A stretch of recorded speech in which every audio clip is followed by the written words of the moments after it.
Thank you, Ted. Well, let's rewind and start this over. All right. Welcome. Happy Sunday, everybody. That's not the first time I've got caught with the mute button hit. So I apologize for that little glitch. And now we can truly get started. So welcome again. I hope you guys are having a great weekend. I'm having a super weekend, an outstanding weekend. I teased it a little bit last night in my post. I had some great news, and we'll get to that in a second. But yeah, I just want to take a moment and welcome everybody in the chat. Thank you for stopping by, Ted. Hockeytown Road, that's our Hockeytown Arcade. Sorry, I don't have my glasses on. That's a new name. I haven't seen you before, but welcome. I do appreciate it. I welcome everybody here today. It's kind of a chilly weekend here. I mean, it's not cold, but we're starting to migrate into hoodie weather, which is why I'm wearing this. And I'm actually a little bit warm because today I'm going to do a build, and you've already seen it on my channel. Behind me, I have my workbench all set up to build the Dig Dug Legacy cabinet. Yes, that's correct. The Dig Dug has returned to the Quarterdeck Arcade. A lot of you know that earlier in the year, I had a run of bad luck. And one of the things that I always told myself is I'm not going to go in debt if I can help it. So some of my arcades had to go. And that really, that was hard to do. Because let me tell you, this whole space that you see behind me is for my nostalgia. It's to give me that feeling when I walk through that basement door that I'm walking into a similar space to what I was accustomed to when I was just a teenager back in the early 80s. So it pained me to have to sell those cabinets. They went to a good home. I knew the gentleman that bought most of them. So I know that he either made them into project cabinets or kept some of them for himself. And so one of the hardest cabinets for me to let go of was Dig Dug. And yes, I know the issues with the cabinet, the washed out marquee, the washed out monitor, TN monitor. But I wanted that cabinet back for the artwork and the cabinet shape.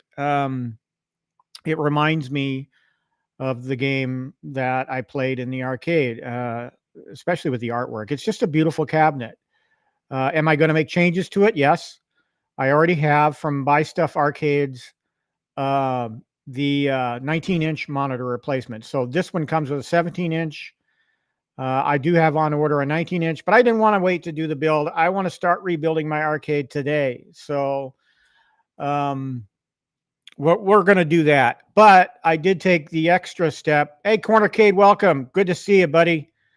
I did want to take the step beforehand, before the show started, of unpacking everything. I didn't want to have to go through that again. So we're going to jump right into the build because I've got everything unboxed. So took a little step from Quarterdeck there. They like to unbox their stuff too before they get into builds. And so I thought, you guys don't want to watch me unbox this stuff. I'll do it still occasionally, but you know, for the second appearance of Dig Dug into this arcade, I decided I was gonna have everything unboxed and ready to go for the build. I did inspect the contents of the cabinet. The box was a little beat up. There was some holes in it, and especially on the flat surfaces, I was concerned about the side panels being a little nicked, and it turns out the side panels are beautiful. There was a little bit that looked like a scratch on the right side panel, but it turns out that was just black rubber that had rubbed off onto the side panel, and I wiped it right off. So I was very happy to see that. But I bought, I couldn't pass up on Dig Dug because it was on sale, and it still is on sale. You can pick it up right now. There's a link in the description of this live stream to the Dig Dug that is on sale right now for $2.99 at Shop Hippo. So if you're looking for this cabinet, you want to add this cabinet to your collection, it's at $2.99 right now. What triggered me to buy it too is the fact that I looked on Amazon and I looked at the inventory for it that Amazon had, and they were down to only, at the time, 17. Now they're down to like 15, I think. So I don't know what kind of inventory Shop Hippo has, but it gave me pause, and I thought, I don't want to let this cabinet go again. I need to get it back. So it's here today. We're going to build it, and we're going to have a little bit of fun, I guess. So why am I so happy? Why did I post that really stupid looking picture of me last night in my community post? In fact, my gal was standing right next to me when I did that, and I didn't tell her I was going to do that. And so she's just standing there looking at me. What the hell is wrong with you, man? So, I mean, she didn't actually say that, but you could see it in her face. What are you doing, man? So last night, okay, let's get right into the news. So I don't keep you guys waiting. And then we'll talk a little bit about the future of Quarterdeck Arcade. So I don't want to get into too much detail about why this happened. There's a lot of drama there and a lot of past negative past history that I don't want to go over. Suffice it to say, someone made good to me last night. I went out and checked the mail, and in the mail was a check. And I thought, okay, yeah, I've seen these checks before. And they're usually $25, $50, small amounts. And I wasn't prepared for when I opened that check up. This person from my past that owed me a significant amount of money made good on every last cent of the amount owed last night. Yeah. So I'm not going to say the amount. Suffice it to say, it's enough to have made me extremely happy. One of the first things I did, before I'll talk about that in a second. So, as you know, I asked you guys to ask a question on my community page. Which one should I do? Should I do? What was the question I asked? See, now I'm blowing it here. it was a question. Should I do I know what it was. Should I go ahead and do the buy stuff? Uh, Arcade's 19-inch monitor upgrade for Dig Dug that you all already knew I had brought back. Or should I go ahead and go for the Galaga Deluxe? I can't do both. Well, at the time, I couldn't do both. So thanks to last night, thanks to receiving that blessing that I got in the mail last night, I immediately ordered the Galaga Deluxe. So that cabinet is coming. And I needed to anyway, because that cabinet was on sale at Target for if you're a Circle Card member or user, you get 20% off, 25% off. So after taxes, that cab only cost me $425. So I wanted to get the Galaga Deluxe right off the bat. I told myself, and I told my gal this, in the near term, in the near future, I'm only buying cabinets that give me the greatest nostalgia. And then if a deal comes along, a super deal that I can't pass up, then I'll take advantage of it. But for now, I'm seeking out the cabinets that give me the greatest return on nostalgia. So I began that last night with the Galaga Deluxe, because that was the last day I was able to get it at Target at the reduced price. So that's coming. But you all know I already had the Dig Dug coming. And so with that question, I had to, at the time, I had to make a choice between the 19-inch buy stuff monitor or the Galaga Deluxe. Well, I went with the 19-inch buy stuff monitor because I really wanted to upgrade the monitor in the Dig Dug. So, but, you know, circumstances changed as of last night. So the Galaga Deluxe is coming. Next on my target list is the Pac-Man Deluxe. You all are saying, why buy another Pac-Man? I don't have a Pac-Man. Well, I have Pac-Man on the Dig Dug, or will have it as soon as it's built. But I want the cabinet. I want the yellow cabinet. I want the Pac-Man art. I want it a part of this space that gives me so much enjoyment. I told you guys I'd be back. I'm back somewhat because I want to tell you also that I'm going to be kind of responsible with this blessing that I got last night. I do have to pay some bills. So that's going to allow me to get back in the game. All the money I was funneling towards paying those bills off, that's now back in my budget. I can funnel it towards the arcade, and I should be able to buy cabinets on a more regular basis now. So it was just simply, I was so happy last night. So very happy. I can't tell you. You guys know what I shared it with you guys here in this space. You guys know what I went through a few months back.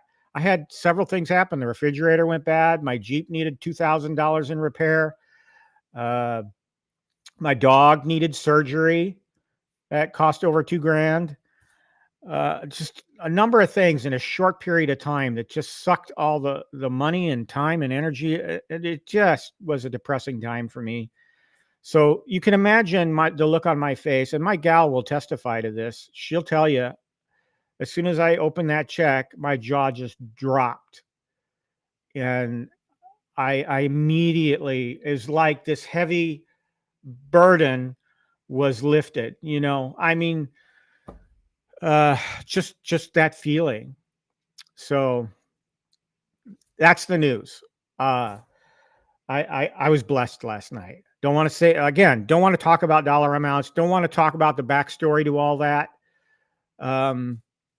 Just a bunch of drama, and I don't need to dredge up drama on this, what I consider to be a positive space and channel. And so I'm just happy that person decided to make good, and we're square. Will I, I don't want to, how do I say this? I forgave this person a long time ago, because what happened a long time ago, many years. But I forgave this person a long time ago, but at the same time, I've never forgotten, and I don't think I will ever forget. So I thank that person for making good on their promise, and they did. They told me they'd pay me back eventually, and it's been over 6 years now. So that person did follow through on their promise, and so that makes me happy. And I wish that person all the best. I hope they have a nice life, but they're out of my life, and I'm happy. So enough on that. So y'all know where I'm coming from. Now let's talk about the future of the Quarterdeck Arcade before I get up and do this build. Thanks, thanks, Hockey Town. I appreciate that comment. That is always been my philosophy. I try to forgive people always, and but I don't. It doesn't mean I need to let them back in my life. Okay, so I never want to forget what those folks that have done me wrong have done, but always know that if you do me wrong, I'm going to forgive you eventually. It might take me some time to get there, depending on the circumstances, but I'm going to forgive you, but I'm not ever going to forget. So, but let's talk about the future of the Quarterdeck Arcade. So now that we have this windfall, I'm not going to go on a spending spree. I'm going to tell you that. I'm going to try and look for the sales like I've always done, like every one of us always do. We're always on the hunt for a good deal on one of these cabinets. But like I said, I laid out a little bit earlier what my desires are. I want the Galaga Deluxe. I have one of the highest levels of nostalgia for that cabinet because I spent so much time with it back when I was a teenager. Same thing for Pac-Man. So Pac-Man will be next. But I'm gonna do the. I'm gonna look for. I may hold on to some of this until Black Friday and see what Black Friday brings. Even though I'm of the belief that we probably won't see too many deals than we're seeing. So,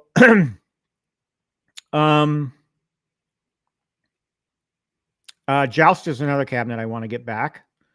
So that's a high nostalgia cabinet.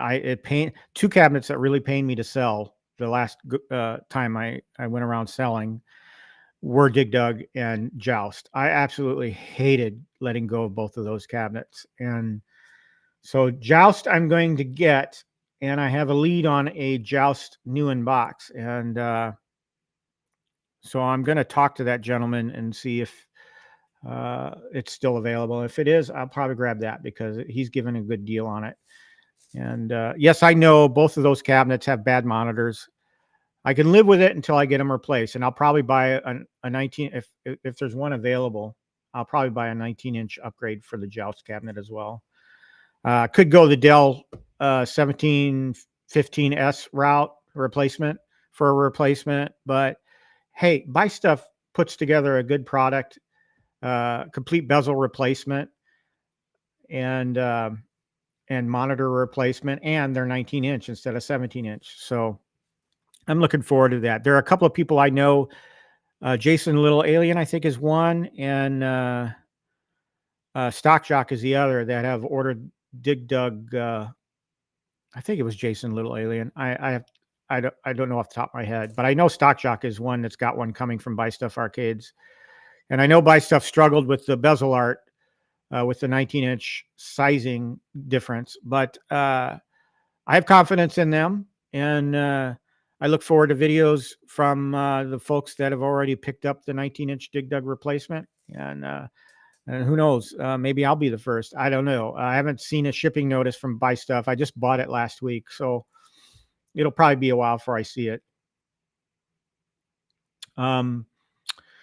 So the next two cabinets, Pac-Man Deluxe, Joust Legacy. So, and the nice thing about getting Joust Legacy back is I can start getting back into practicing my fighting techniques on Mortal Kombat, because I suck at Mortal Kombat. You guys would just absolutely run roughshod all over me playing that game, but I still like learning, so I would like to learn that game and have some fun playing online eventually. Beyond those cabinets that I've mentioned already, I am now giving serious thought to an At Games 4K pinball. And I will tell you straight up right now, of the cabinet choices, or of the pinball choices available, skin choices, 95% I'll be getting the Peanuts. So I have seen pictures over the last day or so of gentlemen that have received Peanuts pinball, and it's just a gorgeous cabinet. My gal loves the color yellow. It's a great scheme. I grew up with Peanuts. I've read their comics all my life. And I'm a fan of the holiday specials that they've put out. So a lot of nostalgia for the Peanuts cabinet art for me. So if and when I do order an At Games 4K pinball, that will be the skin. And so there's just no other skin that they put out that I really care for.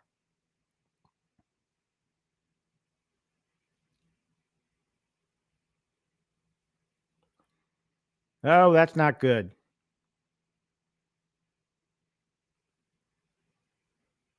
Danny says, yeah, you're going to want to contact Bicep Store on that 19-inch replacement. The measurements are all incorrect and wrong. Jason got his in and spent 6 hours redealing all of the holes. Are you talking about the monitor mount holes? Let me know.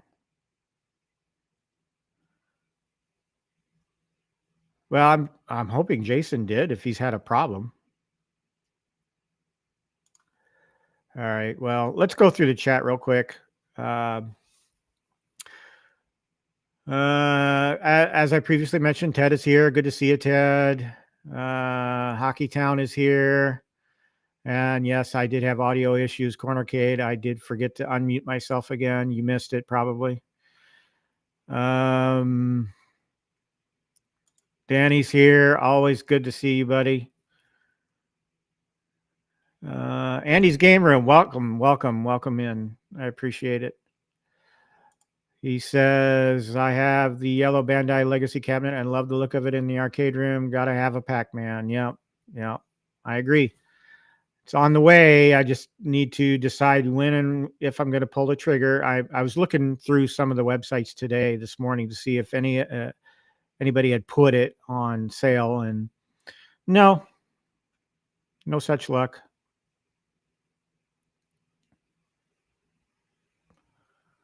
Let's see.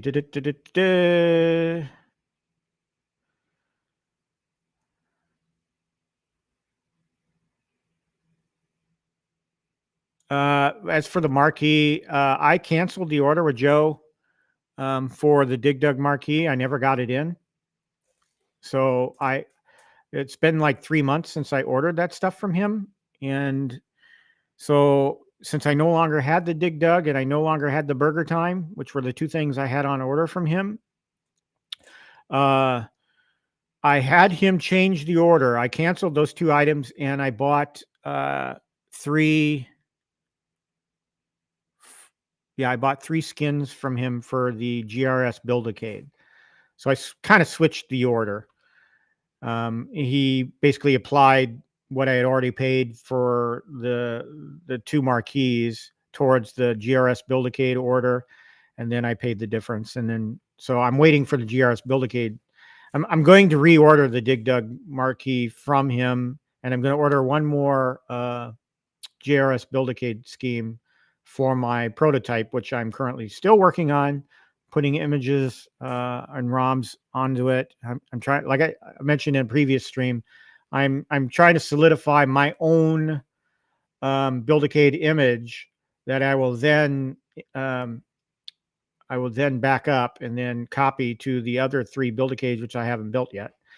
So again, I have on order the Donkey Kong Jr., and then the Popeye, all Nintendo skins from him. And then I think I'm going to buy a fourth one along with the Dig Dug marquee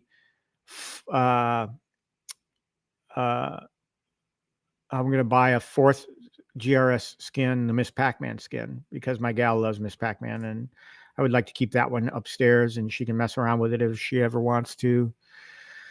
So, yeah. Okay, you say the monitor mount holes. That's good to know. Might not be a very big deal for me. I mean, drilling start holes for screws won't be that bad, but I will send a note to them and advise them that the monitor mount holes were off. So yeah, I'm sure he was. But if he was disappointed, I hope he let them know, and maybe they would make good on it. You know, maybe a $25 coupon or something towards something else. So anyway, yes, I am, Danny. It's coming. It's coming.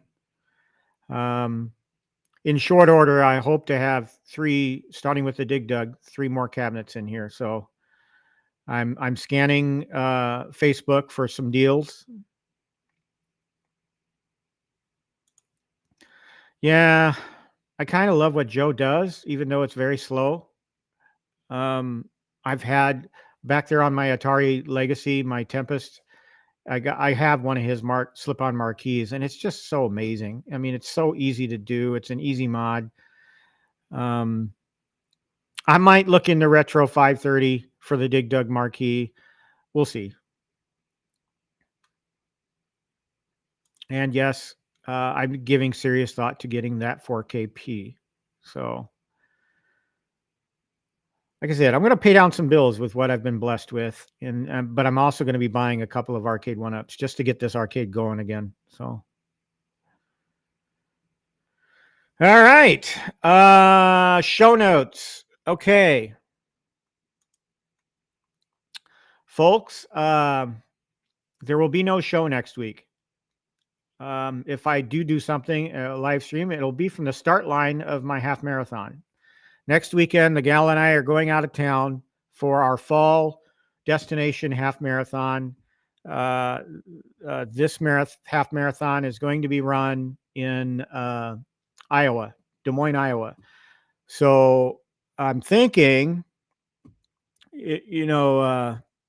Console Kits and I are probably going to cross paths somewhere on a freeway somewhere. I mean, we're not going to, he doesn't know me from anything, but I'm sure at some point while he's on, I don't know when he was going to the Pinball Expo or not, but I'm heading out on Friday morning.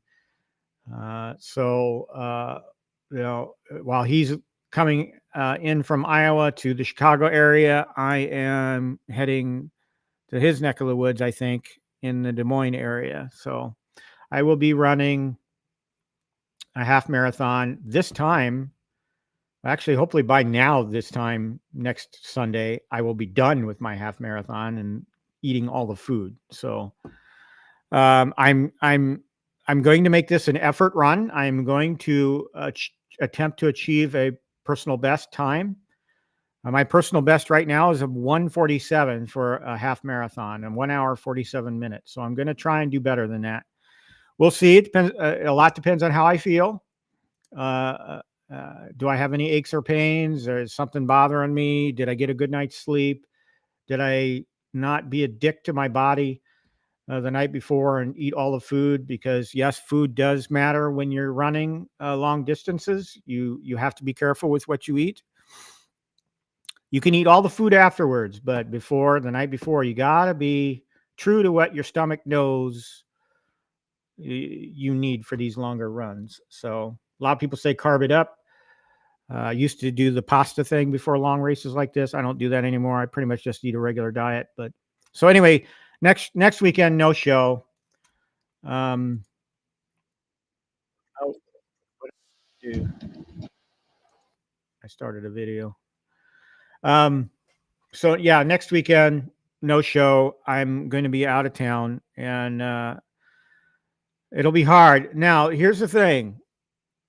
I looked at the vacation days that I took for this trip, and I actually took Thursday off, but we're not leaving till Friday. So I'm actually going to be home Thursday doing, nothing. So I may do one of two things because we'll see how crazy I am.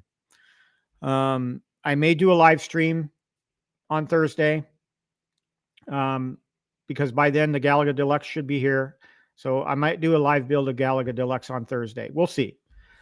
But here's the thing that I might do is my gal has to work Thursday, so it's just going to be me and the pets. And I was kind of kicking the idea around of Thursday driving down to the Pinball Expo for one day.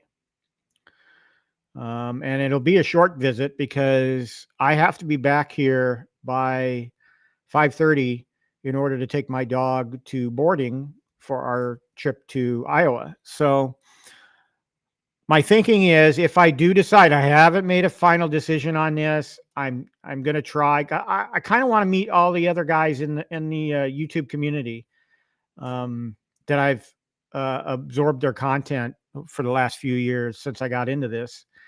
I'd love to meet P-Dubs. I'd love to meet Michael B. I'd love to meet B Kong. I'd love to meet Console Kits. I'd love to meet all the Arcade Anonymous guys, Chaotic, J Pixel, no, not Gamer Fridge. I'd like to meet all those guys, because I view their content every week. It would just be fun just to be able to meet those guys.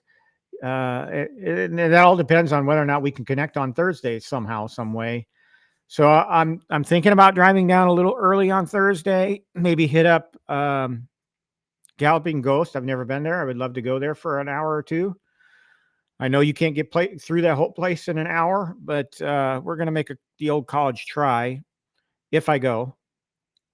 And then I'll hit up Pinball Expo for 2 or 3 hours and get to see hopefully some folks that I know of, and then I hope to get to see At Games and some of the new vendors that are showing up, and I hope to get to play some pinball. So I would need to leave by probably about 3:00 Chicago time in order to get back, in order to take my dog to boarding. So it'll be, if I decide to go to the Pinball Expo, I'll do a community post Wednesday night.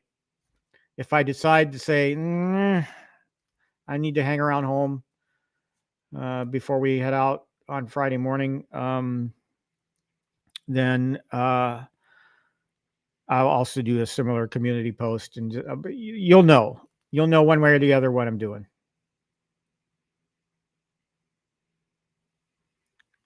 All right. So Andy says, I got my stable stuff about 4 to 5 weeks. Give it a month, then email him at that point, being very polite, just checking in. Got them a week later. Yeah. Okay. We'll give that a try. All right. So without further ado, I don't think I have anything else to talk about. I don't want to cover any of the arcade news that's come out. You all know about the I'm not going to get a claw machine. I have zero nostalgia for a claw machine. I don't have any kids. I have grandkids, but they never come over. So why would I want to spend $500 when I can just use that towards another arcade? If it goes down to like $199, maybe I don't know.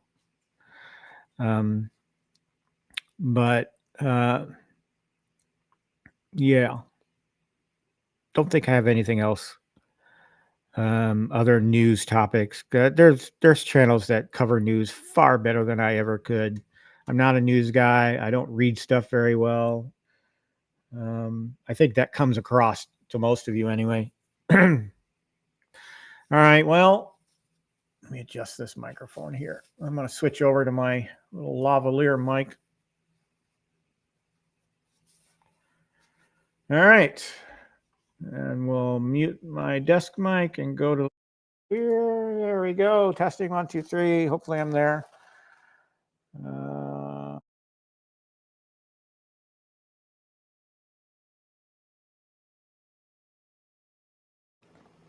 Always told myself I'd mute myself when I take drinks. All right. Well, I've got my black light on right now, so I'm going to turn that off.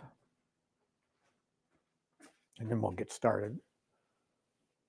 I need to turn on the house lights first. Otherwise, it's going to get very dark in here. Let's get the black lights off. And of course, I'm using my camera phone today, so let me switch camera views too. We'll do this view. So you get a kind of view. You'll notice right here, this whole side of the arcade, this is what I'm filling in now. Right here is, so Dig Dug will go right here. Galaga Deluxe will go right here. And then Pac-Man Deluxe will go right next to it. I'm kind of hoping Arcade1Up comes out with a Miss Pac-Man Deluxe that's the true blue color. So we'll see. And of course, I've got to find the app. Black light. Nope. Black light off. There we go. All right. Let me go back to my NDI camera. There we go. All right. So we've got regular lighting in here. I don't have fancy. My fancy studio lighting set up. Kind of lazy that way. I could have.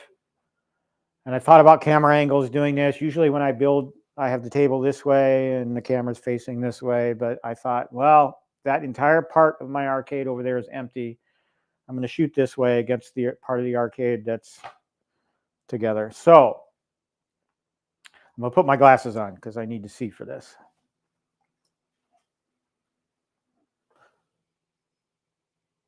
Ah!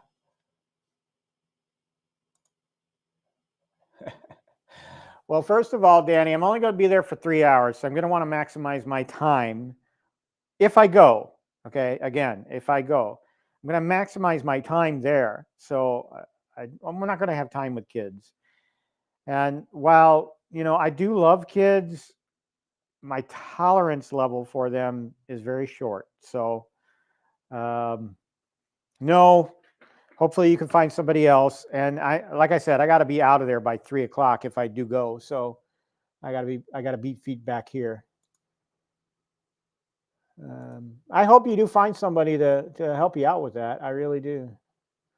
Maybe distract them while you two go play some pinball, whatever. I'm not sure what day you guys are going down there, but Thursday would be the day I'd go if I decide to go. All right. So let's get started.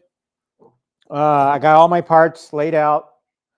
Everything's unboxed. So, but as you all, some of you have been with me for a long time and seen my builds, you know that what I like to do is with the riser cabinets, that is, what I like to do is I like to build the riser first. And as Ted will tell you, with this particular arcade, the Dig Dug, I put the front and the back of the riser on wrong. And so the artwork did not line up because there's that striped artwork on the side of the cabinet. And I built the riser wrong. So we're going to pay extra attention today to building this riser. So we're going to start with the riser. Let's see, RR and RL. So here's RL and here's RR. I'm going to try and do this as fast as possible. So I've already cut open the dowels. All right, so as you all know, when you build a riser, you do start with the dowels. Yep. Dowels. All right. And this is just my personal preference. I like to do I like to do the risers first, and that's on the back page of the assembly instructions. I like to do them first because I like to have something to set the built cabinet on. So I like to have the riser ready. All right, so we need the 2 RP panels.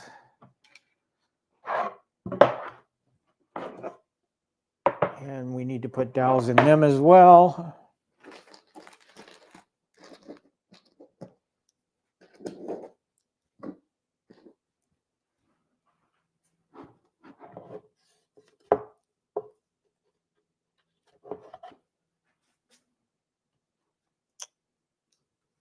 I can't tell you how pumped I am to be able to add some things back into the arcade. I kind of missed, you know, for all the grief that Arcade1Up gets in this space, I appreciate them for what they are, okay?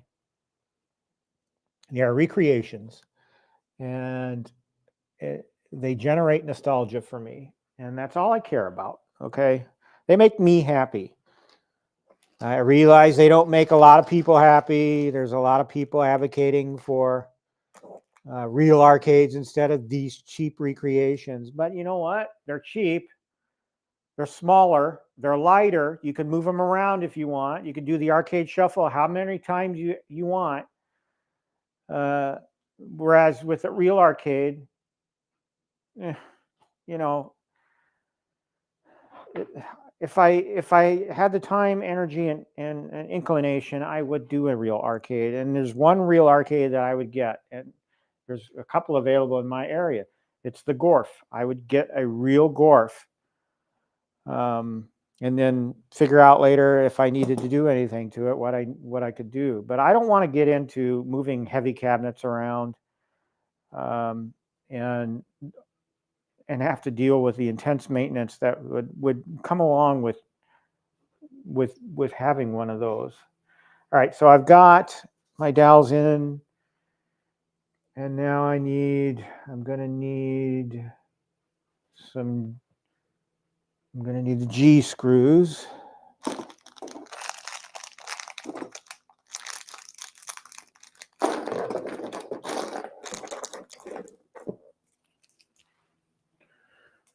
All right.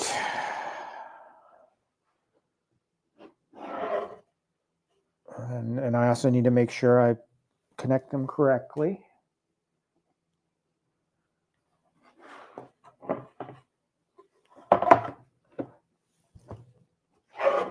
RP and RR. All right. So we see the artwork there, and this is going to wind up being the back of the riser, and this will be the front. I need to keep that in mind because you can attach them either way.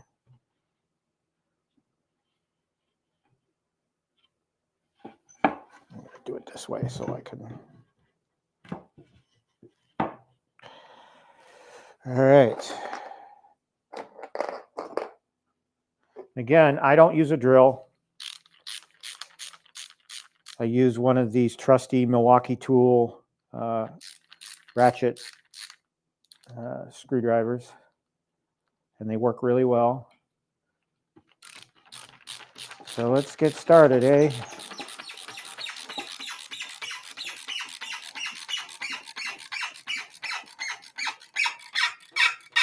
All right. I don't over tighten them. I tighten them, but I don't over tighten them.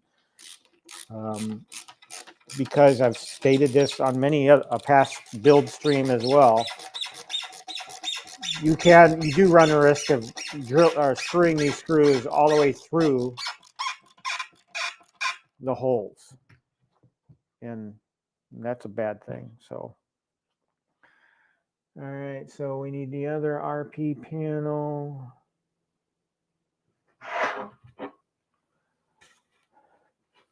And I tend to put all labels on the inside.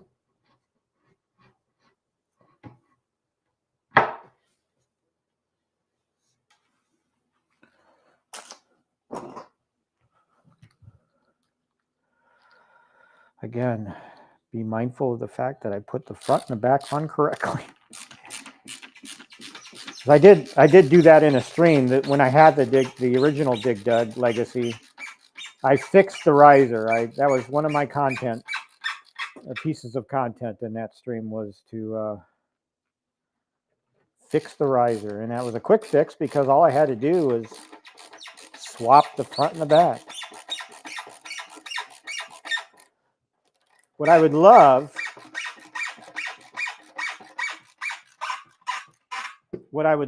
is if Tulsa Arcades did a lit riser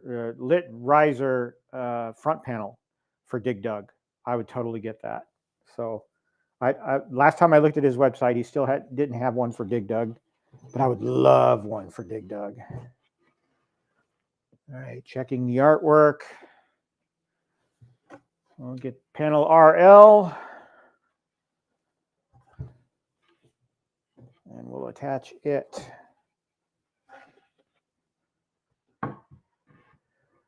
Can almost build these things from scratch now, but I do like to have the documentation ready.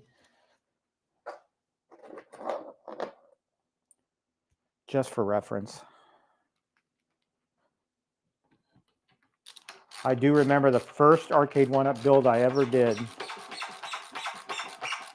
That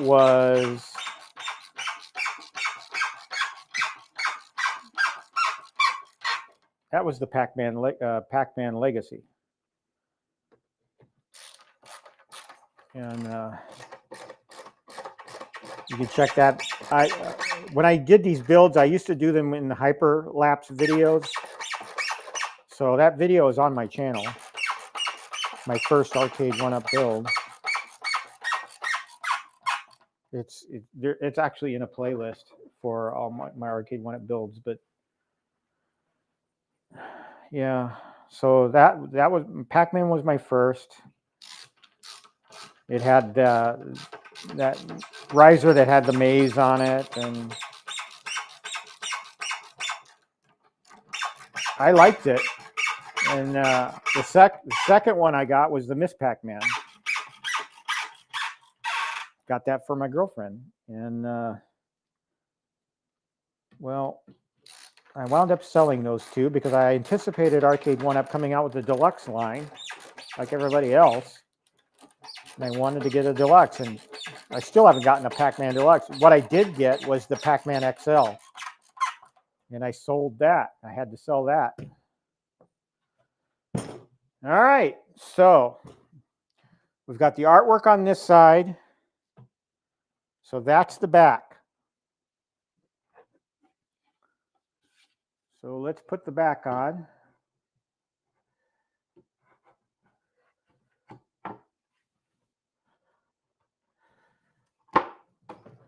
And I'm just taking a peek at the artwork on the side panel just to make sure. Yeah. Yep. Okay.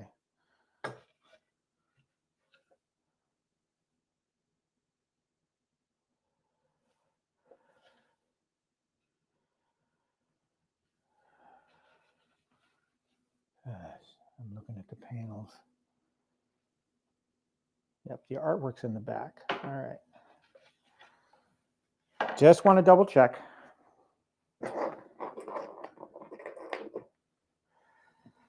So we're doing this right the first time, hopefully. No, it's not quite in.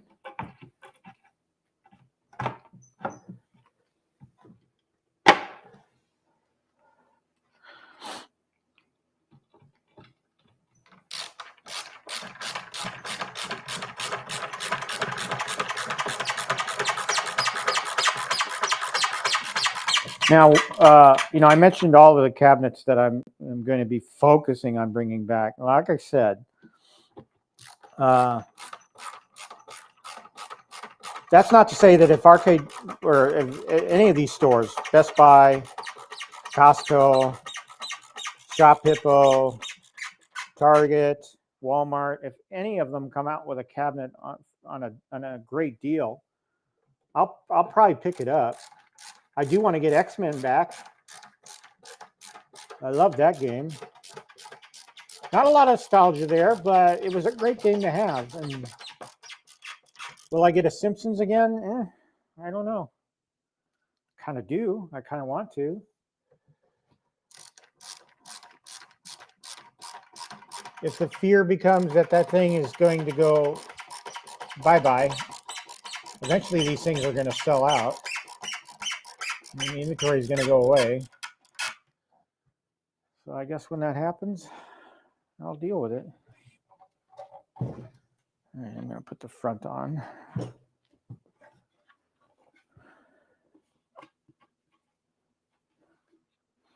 I don't remember Dig Dug having a plain black front, but maybe it did. And I just never noticed.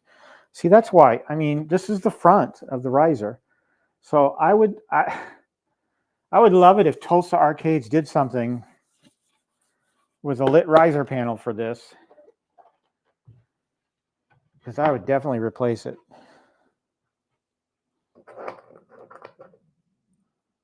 Oh, my stomach's growling. I hope you guys can't hear that. Yes, I did not eat a decent breakfast yet. I had a pretty good workout this morning, as I previously mentioned. Crushed it. You know, I was in a good mood, so I really went for it, and I did. And you know, your mind plays a great deal in how you're. If you work out like me, your mind plays a big deal in how good your workouts go. Gotta get your mind right too.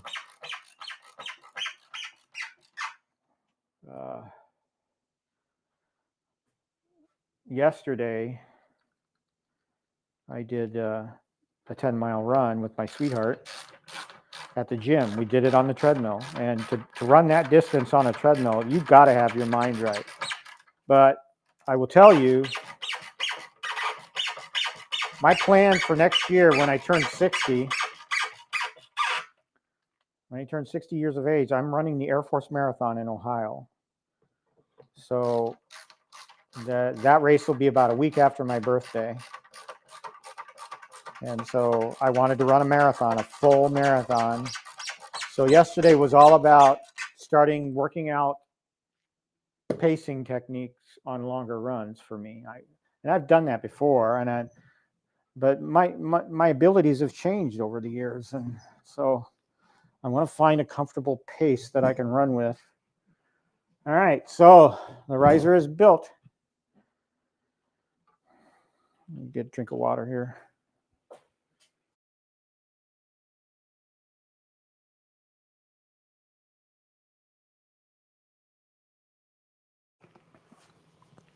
Check the chat.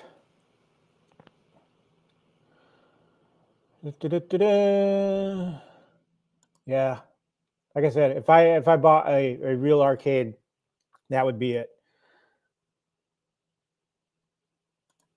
Actually, Andy, I was going to actually do this very thing. I was looking. I'm still looking, really, on Marketplace.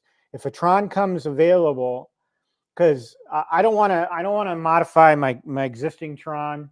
I want to keep that the way it is. But I would love if I could find another Tron out there on Marketplace, and they're not charging an exorbitant amount for it. I was totally going to reskin it as a Gorf and make it a primary Gorf machine, but other games as well, like Satan's Hollow. Gallagher guy, welcome aboard, man. Appreciate having you. That went at a time where I needed money. That's plain and simple the excuse. I kind of touched on it earlier in the show today. I went through a string of bad things happening, and so I always told myself I wasn't going to allow myself to get deep in debt. So I sold a bunch of arcades to raise funds to help pay for that stuff, and it didn't cover everything. But the Pac-Man XL went. I kind of and a guy drove all the way from Iowa for it. So I mean, yeah, that's how much Pac-Man meant to him, and so it went to a good home, and I'm glad. Oh, Ted shared that with you. Yeah, a lot of bad luck, but you know, this is a hobby, and with any hobby, you know, if you can let it go, Let it go. Take care of what you need to take care of first. Yep, I do want to try that mod for a Tron if I can find one. However, if I do decide to buy a real Gorf, then that becomes moot. I won't do it. But that sounds interesting. Changing over an MK Legacy. I didn't have the MK Legacy. I had the MK Deluxe. I got that $250 deal from Synergy, which, by the way, they've really haven't had much. I made them an offer on the Pac-Mania cabinet they had that was open box, and they didn't accept it. They wanted basically full price for it, for what it was going for on like Shop Hippo. And I said, I'm not paying that, not for that open box. I don't know what state all the parts are. So anyway, all right. So the riser's done. Front, back, artwork back. I should be good. So I'll just slide this underneath here and we'll get started on the primary cabinet. All right. Oh, wait a minute. I'm not done with this. I still got to do the rests. The RQ pieces.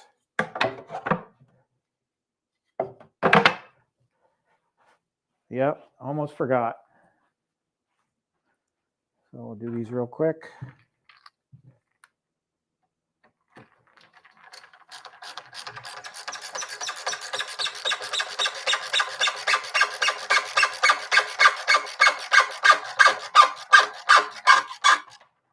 Just tight enough.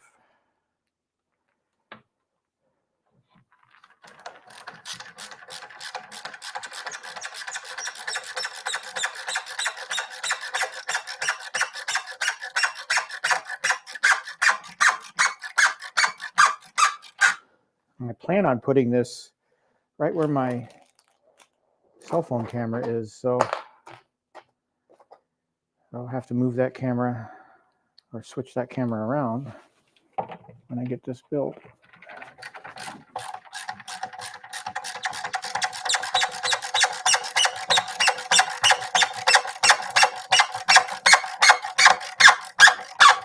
I mentioned earlier, I've been working on the GRS Build-A-Cade when I can, testing ROMs and stuff and getting stuff to work. I basically got all the ROMs that I want on it. I might still go through it one more time just to say, do I really want that on there? But the two things that I have left to do with the GRS Build-A-Cade, and I haven't found a lot of source material on these two things. And I don't know a lot about RetroPie and Emulation Station.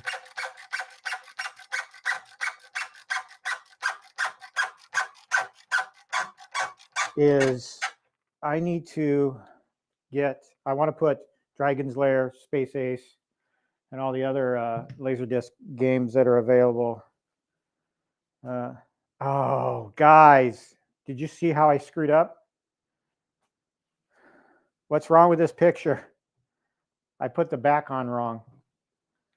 Live TV, man. You see me screw up. Glad I noticed that now. The feet are on top here. That's not correct. Man. You would think I would notice that.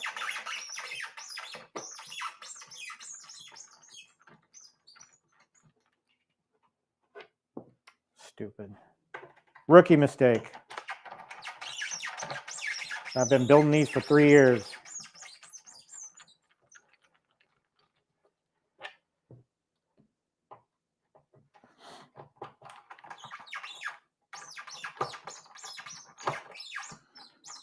I've been having a lot of fun with my Legends HD pinball.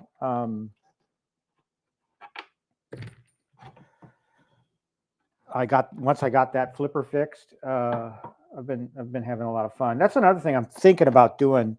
I'm thinking about buying a PC for the OTG stuff, OTG pinball. I'd really love to get into doing that. I tried doing it with my laptop and it just wasn't powerful enough. Wasn't running the graphics right. So yeah. I've been having a lot of fun with the new games that Games just came out with. The pinball pack. My favorite, I think, is one I currently have loaded, and that's Deep Ocean.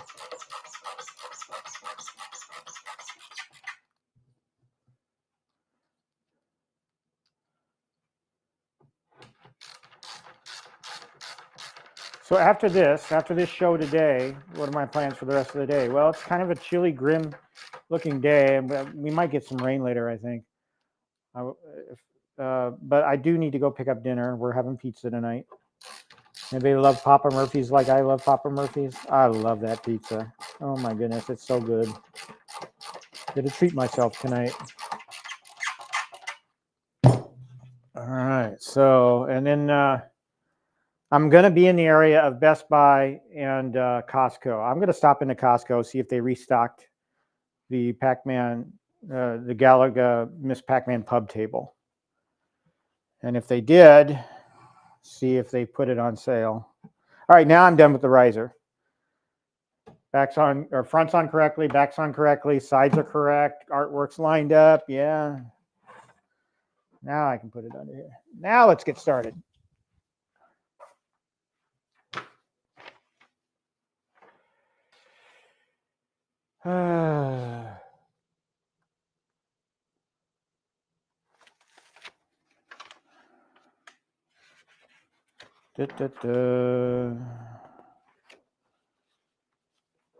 We all know we start with the G panel, right?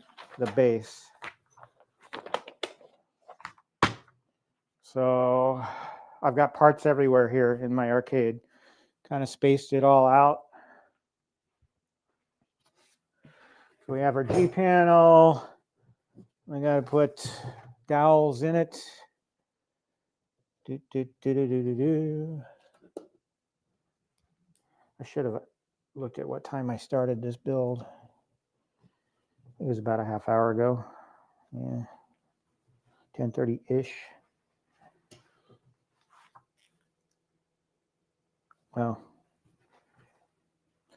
now it wants me to do the side panels, D1. Actually, and these side panels that have the little extensions on them, I'm just going to do both of them. Even that's going to be outside of the documentation, but I'm going to get them both assembled and together. So I need D1.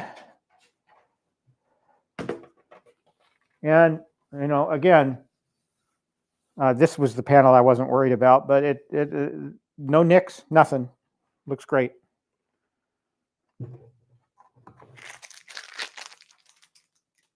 Okay. So we need D2.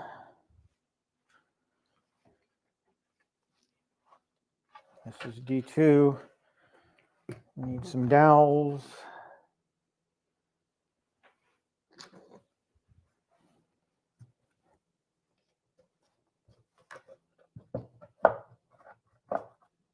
And we need our plates.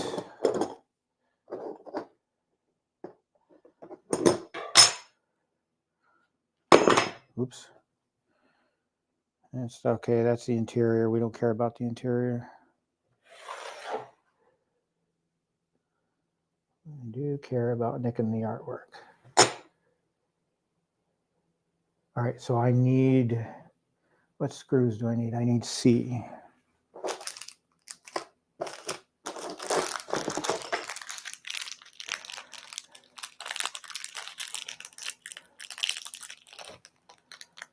All right, so we have C there. So after I do this one, I'm going to do the other side panel, even though it's not in order of the documentation. It's just easier that way. A lot of us come up with better ways of putting these together.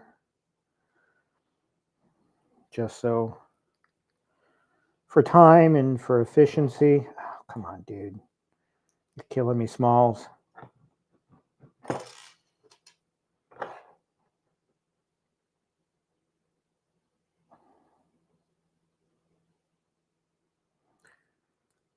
We watched Caddyshack yesterday, so I'm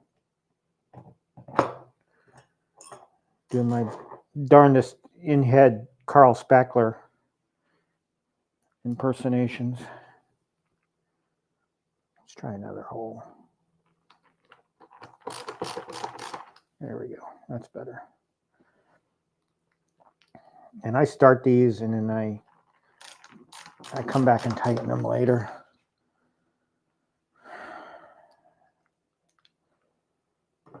I am hungry. Boy, I'm going to scarf that pizza down later.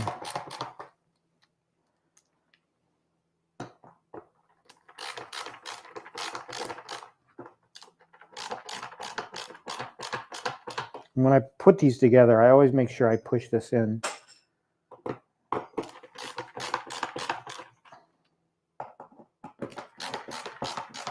So the two pieces are together all the way.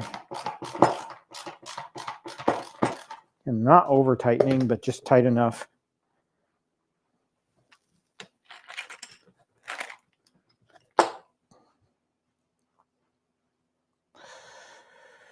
Okay, now I'll do the other side.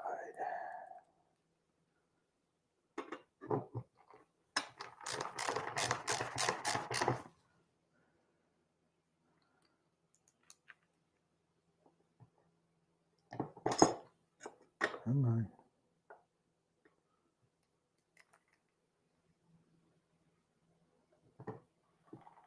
Oh, come on. Little screws.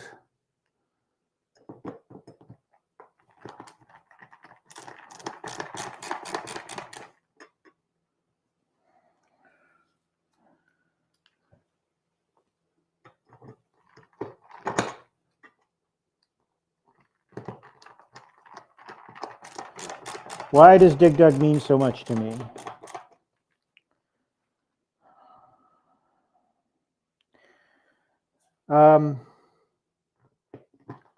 Well, a lot of you aren't familiar with the 80s, and some of you are, but not everybody is familiar with the 80s and how arcades played an integral part in what we did as teenagers.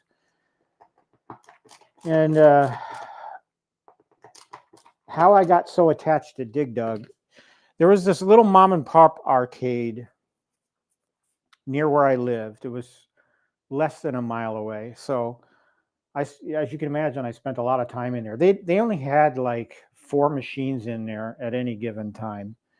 And one of them was Dig Dug. I spent a lot of quarters on that Dig Dug machine. All right, so here's my side panel. The line's kind of a pain, but you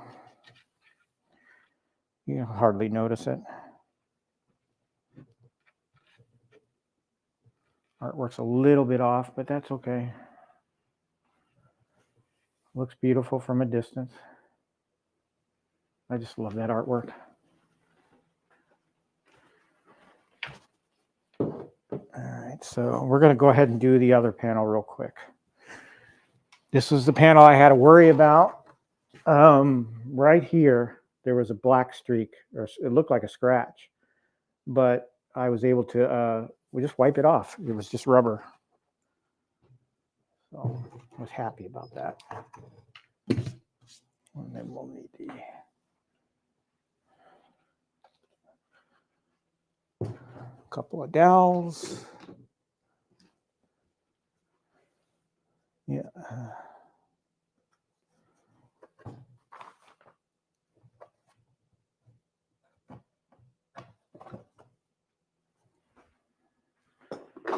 And then the other 2 plates.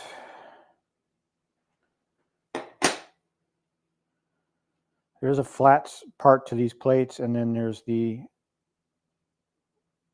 surface that has kind of, you can kind of see them a little, the screw holes a little set in a little bit. So I try to line them up. I'm sure it doesn't matter, but to me, that's the way they intended it to go. So It's not in the documentation, but you can kind of see how it's been machined, these pieces.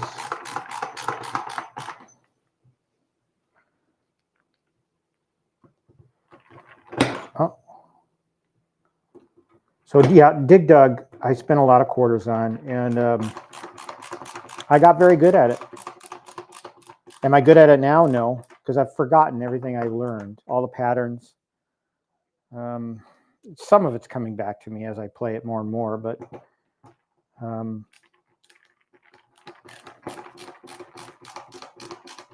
not the player I was back in the day. And I've said this before, I actually made it into Electronic Gaming Magazine 1 month. I held the high score for Dig Dug in the country. And yeah, it was short-lived because there was a dude that came through and just obliterated my score. So there's always somebody better, you know? Always. But, you know, it's my claim to fame with Dig Dug, though. I was in there for 1 month. I've actually got a PDF copy of that issue because they're on. I don't know if I found it on Internet Archive or what, but I actually found that issue of Electronic Gaming Magazine with my name in it. And oh boy, I was ecstatic. A lot of nostalgia for that too. I couldn't tell you what happened to the original issue. I'm sure my mom threw it away after I joined the Navy.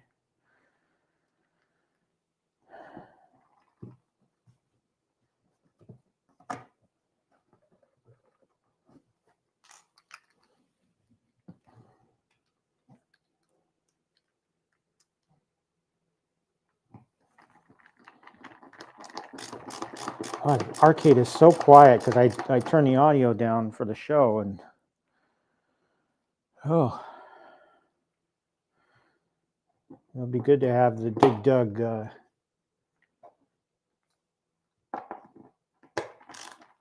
audio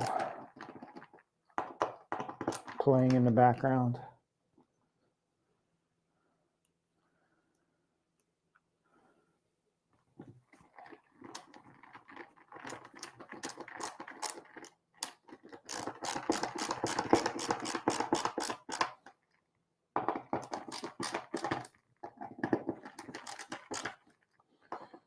Well, all right, so second panel is done. Looks good.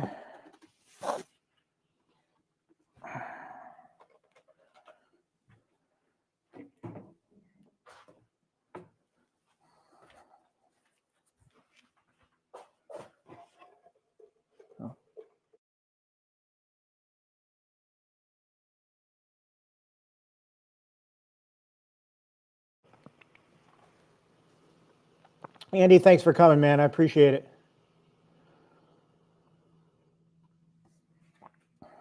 Sure, he's already gone, but all right.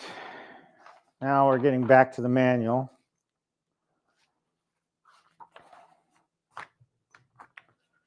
Now we're going to start doing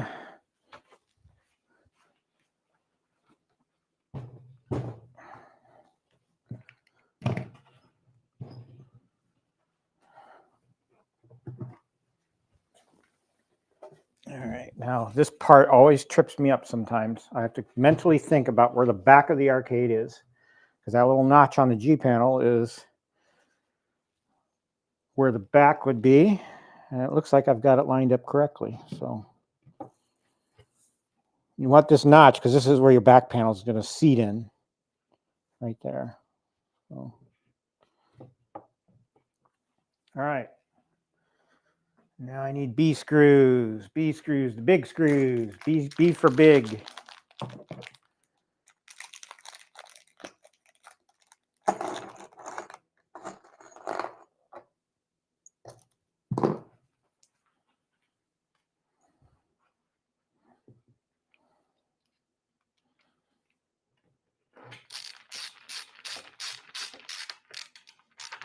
Again, not over tightening, just tight enough to hold it together.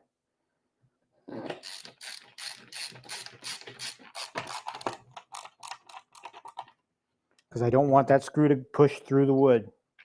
That would be bad. All right, G panel is together now. We've got our L and K panels. We're going to put in all of our support braces. Oh, you know what I should have done while I was putting, I'll do that now while I'm thinking of it before I get this thing, is I should have done, this is another step that I probably should have done right when I was putting the side panels together, is the J panels, the little braces that go here on both side panels. I should have stuck those in right away. All right, let's do that. Let's get the J's. They're right here. You always want to make sure your screw holes are facing upwards as the cabinet would be oriented. What screws do I need? I need D's.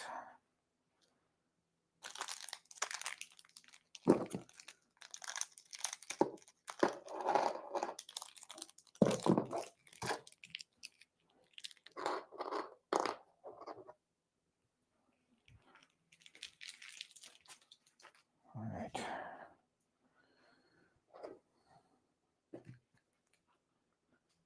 Screw holes are facing up.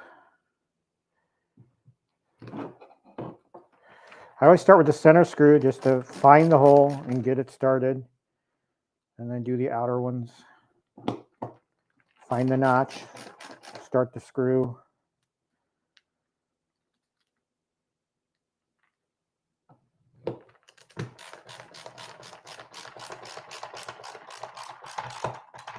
Again, no need to over tighten.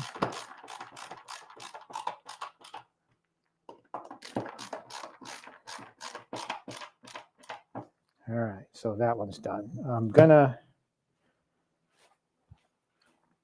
take this off real quick.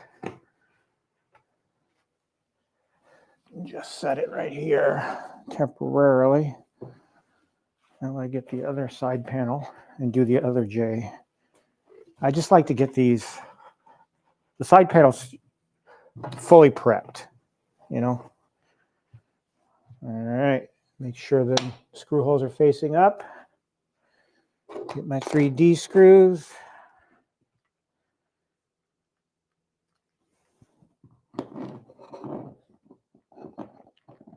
Well, I'm really glad I unboxed all this stuff first. Come on, find the hole. There it is.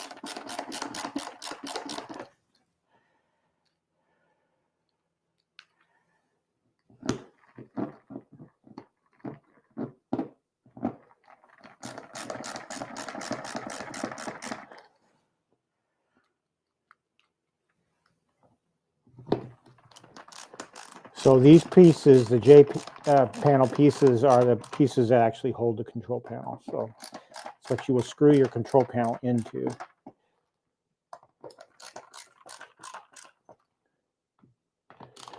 All right.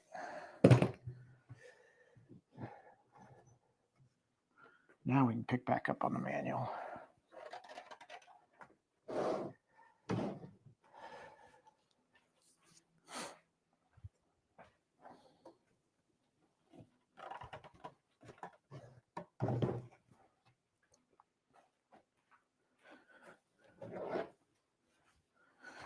All right, so we need to put dowels in each one of these pieces.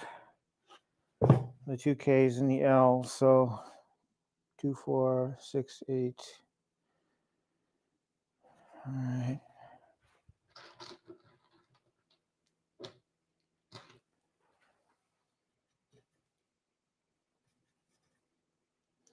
So yes, you're witnessing the renaissance of the Quarterdeck Arcade coming back to life after being kind of depressing, really, over the last few months, having shrunken. Now, let's pray that no other financial emergency will crop up that requires me to sell these. But, you know, if I have to, I have to. It's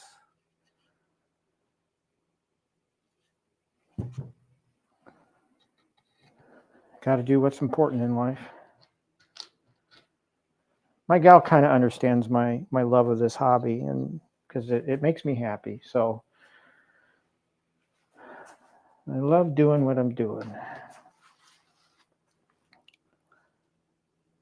Okay, so now we got to screw in.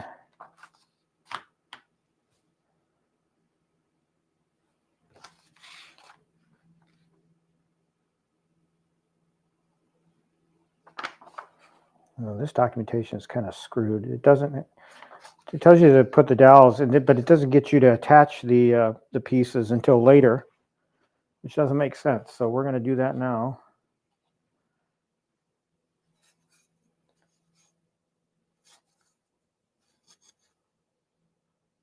It allows me to figure out why. So L and then the 2 Ks.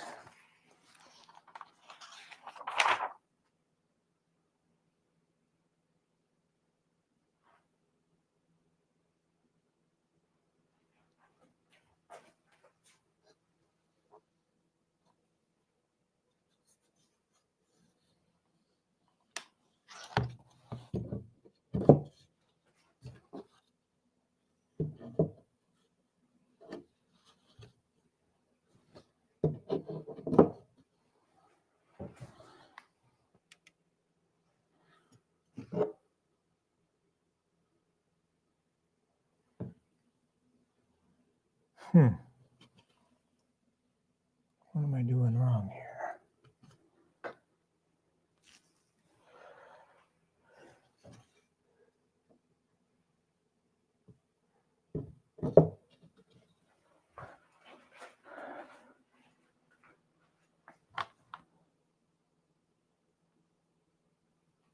Oh, stupid me. It goes top. All right. So I had to get my orientation of the K panels correct. There's one on the bottom, one on the top. So let's get those screwed in. Let's get the first K panel in.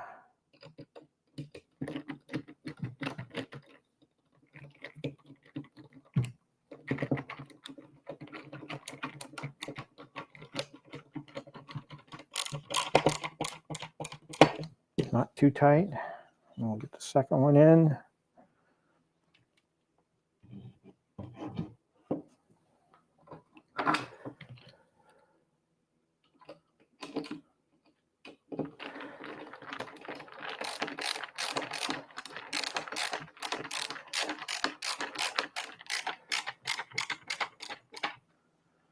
All right, let's get the L panel in.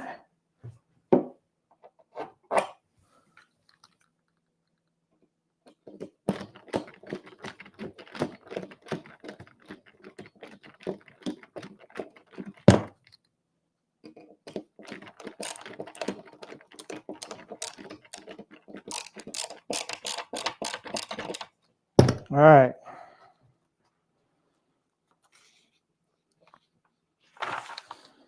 Now, it wants the page that it inserted before screwing those in was attaching the N1 panel, which is over here on top of my Pong. So it wanted me to attach this before I screwed in the Ks and the L, which doesn't make much sense to me, so I kind of reversed it. So let's get N1 in. We'll put 2 dowels in. It wants 2 dowels.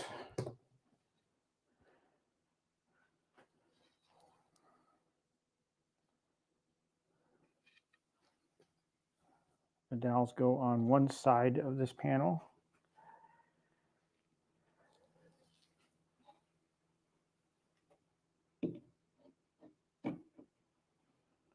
All right.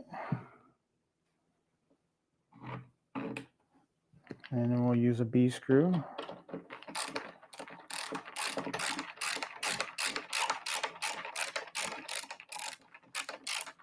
Making sure the artwork's lined up properly, facing downwards. All right. All right, now it wants me to prepare the monitor. This is where I deviate from the instructions as well. So I'm going to take this piece off for now and set it aside. I do need to make sure this cable is out of the way. All right, so let's get the monitor. We're going to do our monitor prep. So it wants us to put the brackets on. And again, this is the stock monitor. I've ordered the Buy Stuff monitor. Hopefully the holes come drilled correctly on it. Sorry to hear about Jason's troubles.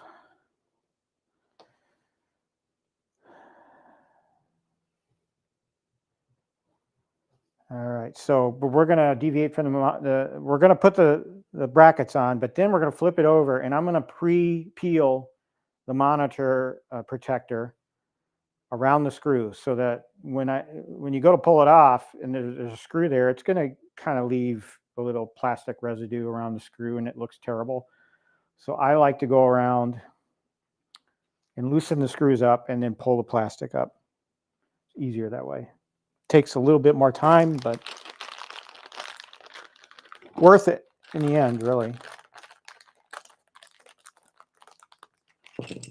One of these is going to be for the audio.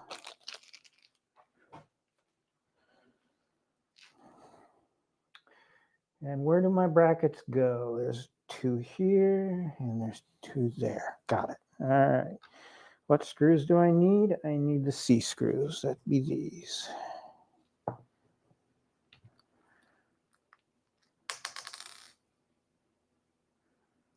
I kind of leave these a little loose, but just tight enough to secure the.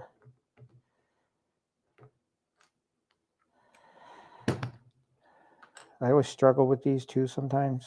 Just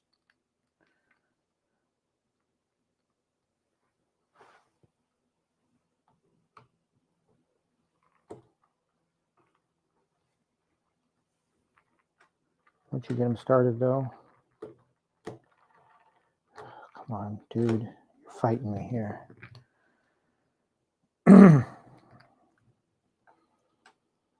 It's important to have these oriented correctly so that your side faces directly out instead of the other way around like this. That's the wrong way.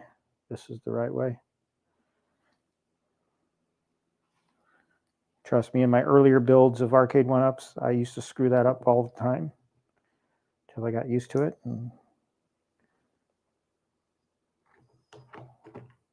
Come on, come on. I hate these little screws.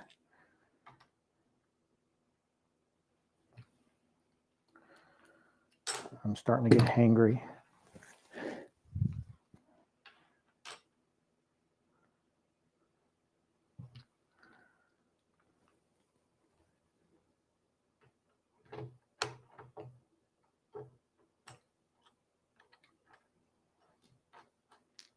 Let's do it this way.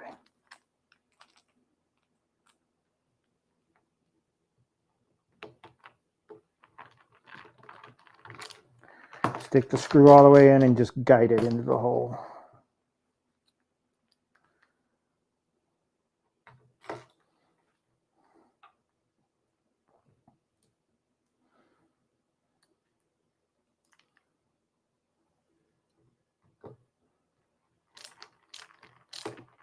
Come on, come on. Don't fight me.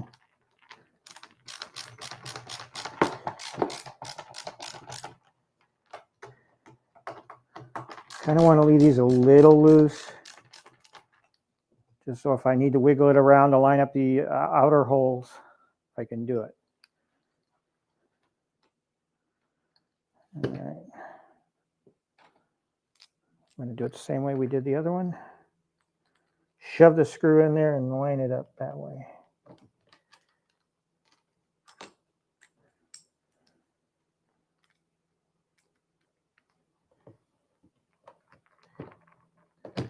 Come on, dude.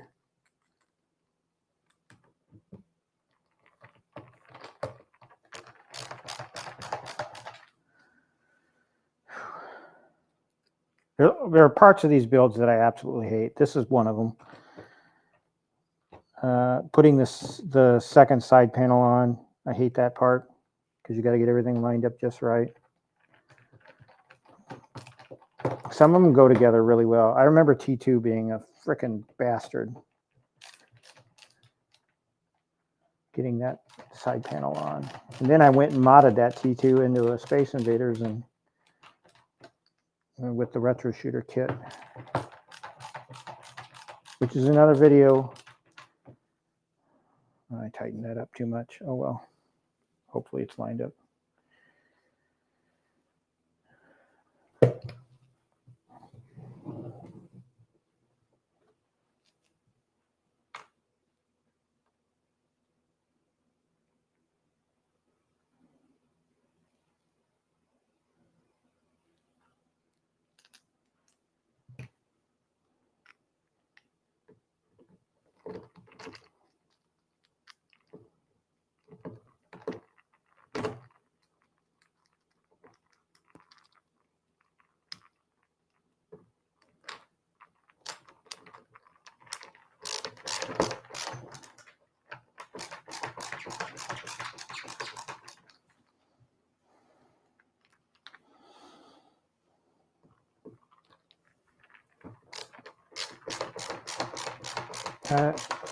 You'll see later, but I do like to put accent lighting on these cabinets after I'm done, just to light up the arcade a little, provide a little bit more nostalgia, even though most arcade operators didn't do that back in the day, but I do like colors.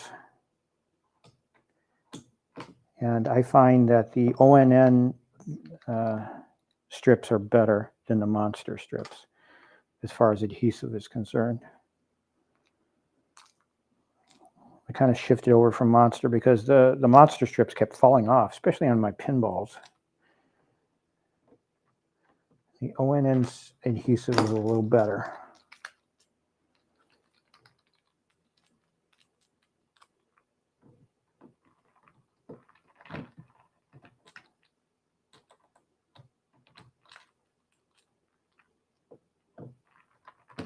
Come on, get in the hole.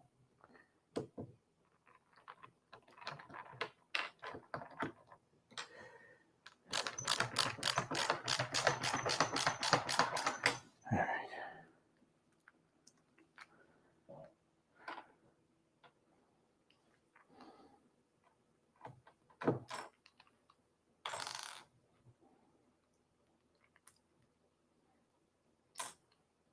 I hate these little screws. I really do.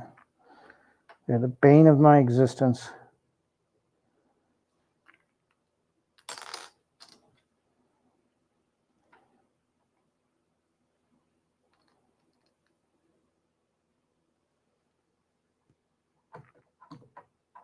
Come on.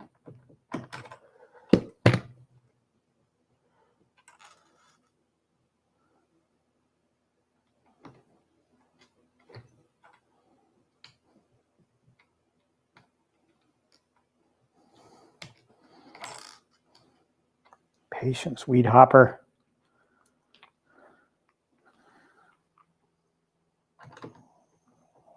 Jesus Christ. Come on.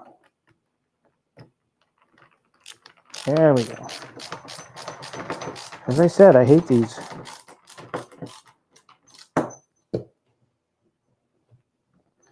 All right, so what we're going to do now is we're going to flip this over. And this is my step. This is something I do. So I'm going to go around and loosen 2 or 3 turns of each screw on the front of the bezel.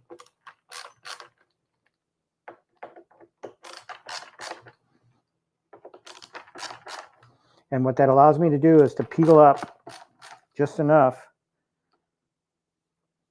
to get the plastic all the way around the screw. You don't have to take off the bezel. You don't want to do that, actually, because you don't know what dust you're going to let in. So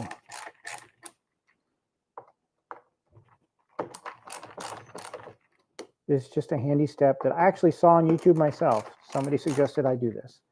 I don't recall who that was. That was 3 years ago. So anyway,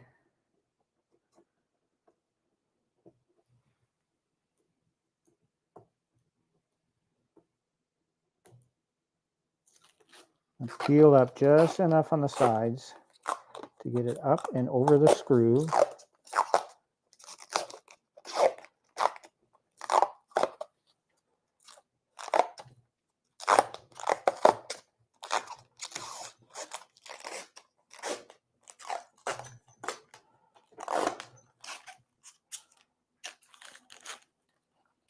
And then we don't have the plastic residue hanging around the screws like some of these do when you do it the way that Arcade1Up wants you to do it.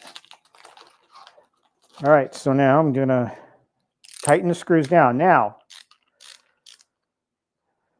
when you do this, don't over tighten. It's very important. Only go down as far as you need to, because you will crack the bezel if you over tighten. You will crack it. That's important, because I've cracked some in my day and been very disappointed in myself. So you just want to do it just enough to hold the bezel on. But nothing's more depressing than hearing that crack and seeing that crack after you've worked so hard to build this thing, and then you've put a defect in the bezel. Could you order another bezel? Probably, maybe. I don't know. But over time, you know, as these dig dugs have been out for 3 years, so you know, is Arcade1Up going to have parts for these things? Probably not. Not after 3 years.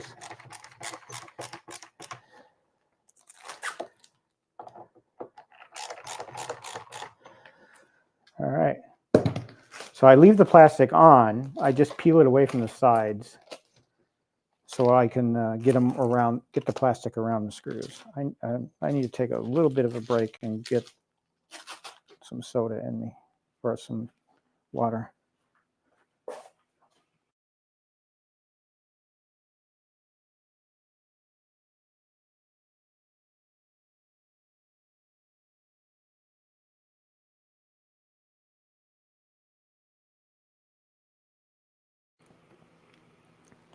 To answer your question, Hockey Town, about if the LEDs keep their setting, no, not the way I power things on.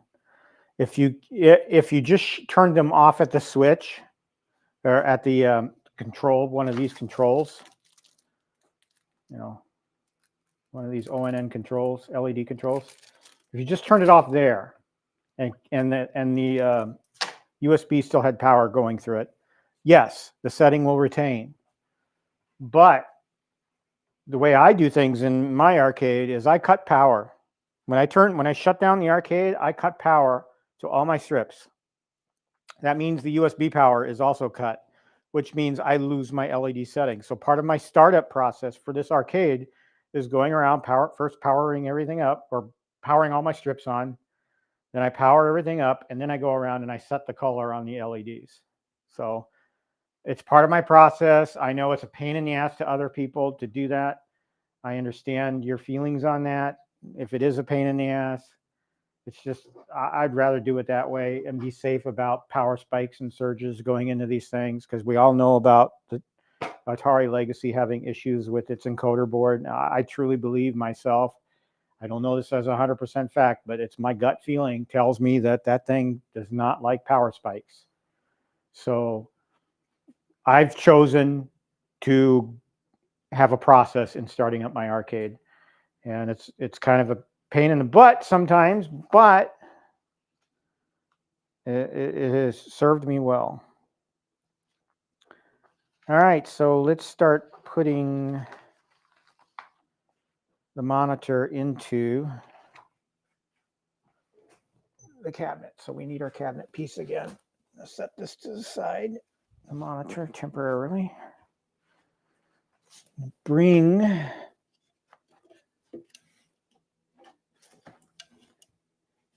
my piece back up, and I'm gonna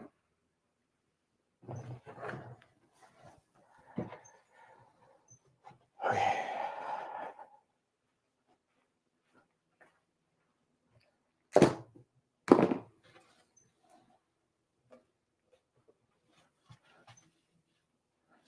The blanket I use here is or table cover is actually a beach blanket that my gal got for me to celebrate one of my full marathon runs.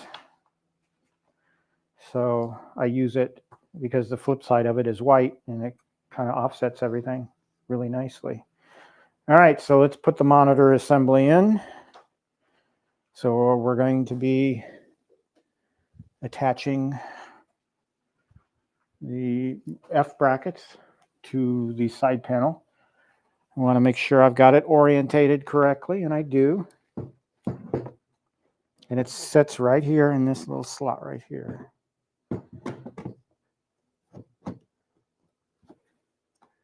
This is where I like to have my headlamp so I can see the holes. This is my running headlamp, by the way, which I hardly ever use because I don't run at night too often. And my head's gotten smaller, so I had to tighten the... All right, I can see the screws, I can see the holes.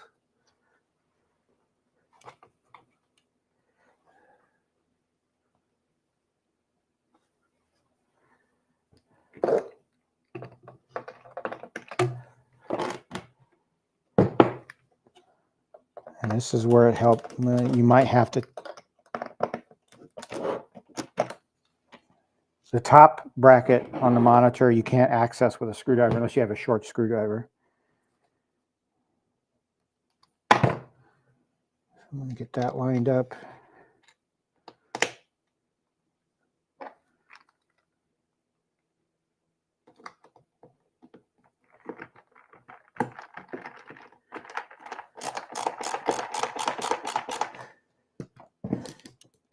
Oh, it's not lined very well.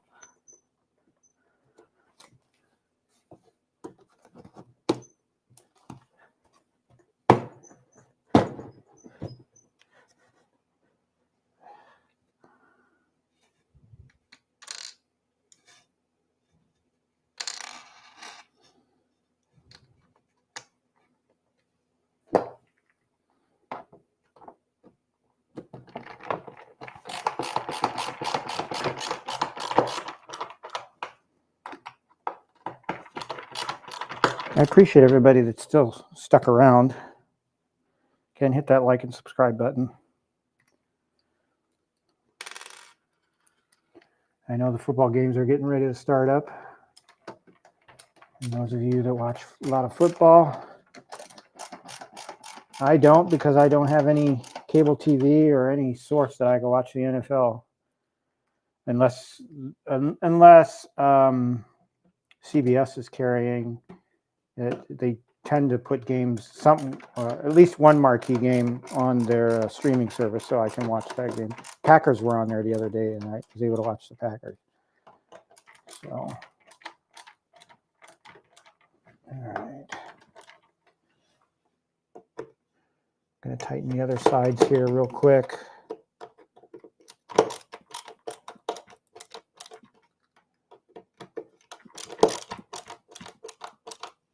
All right.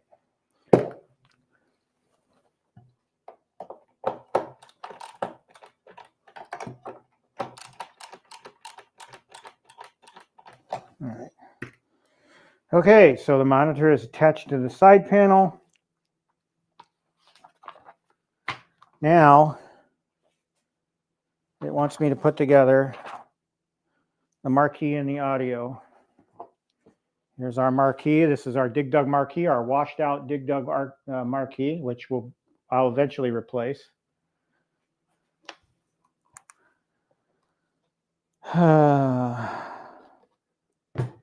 So I need 4 dowels for that.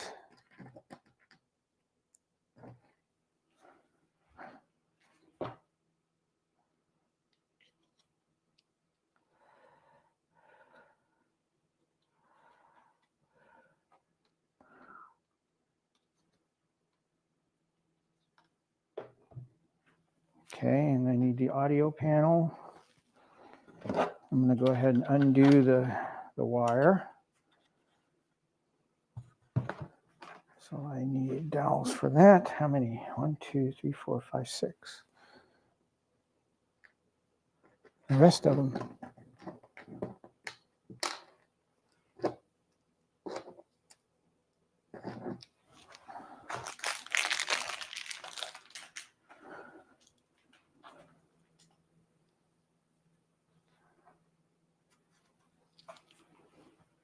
I'm going to put the dowels into the audio panels.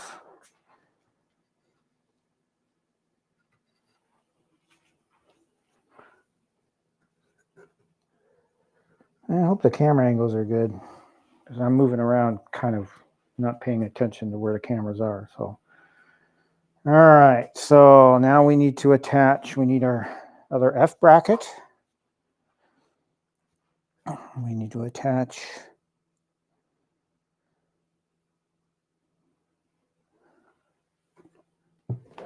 that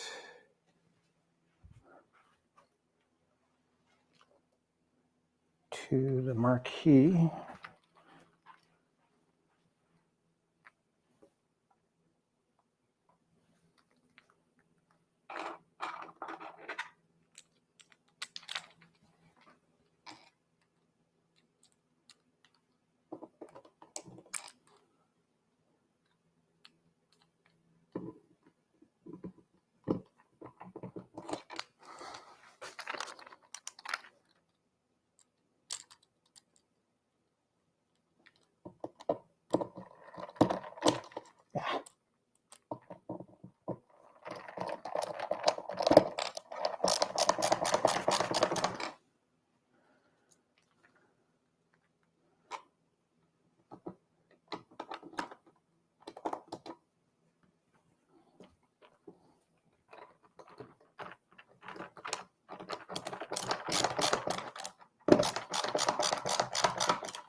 All right.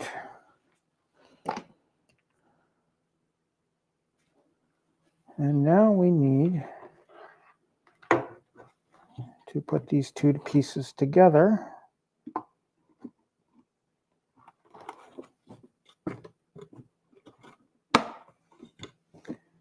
And we need to screw in the other side of the bracket.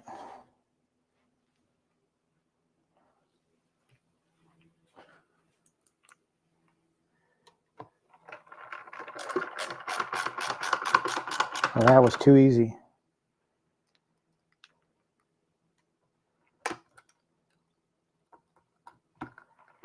Yeah, too easy. All right, marquee is together with the audio.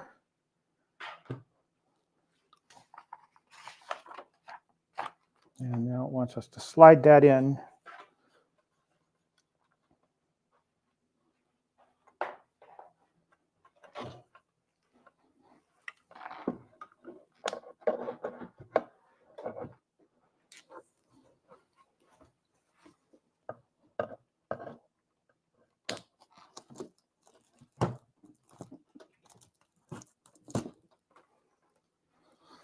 Make sure the plastic is free of the monitor and the marquee and the audio panel. Just pull it away. Make sure it's not hung up on anything. Make sure your alignment's correct. Yeah. And it's at this point that I like to undo all of the twist ties for the cables just to route them towards the back panel. So you've got your marquee here. I'll even go ahead and insert them into their respected spaces on the PCB. And here we have our audio. And that goes there. Now, let's get the other cables undone first. So I'm peeling the tape on the back of the monitor.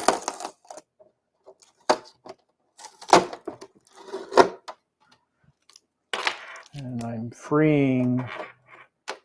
I'm going to leave that one piece of tape there. I'll need to remove that. That'll help hold the ribbon cable more secure. And then we'll connect our audio to the speaker. All right. So now we need our N2 panel and our H panel. N2 right here. And that's the little piece that goes, that's the piece that says Arcade1Up on it. It slides in the groove on the N1 panel and goes into the groove on the side panel.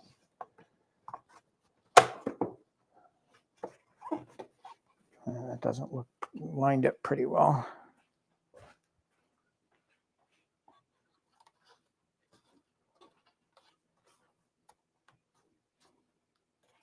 Got it upside down. I'm glad I came around front.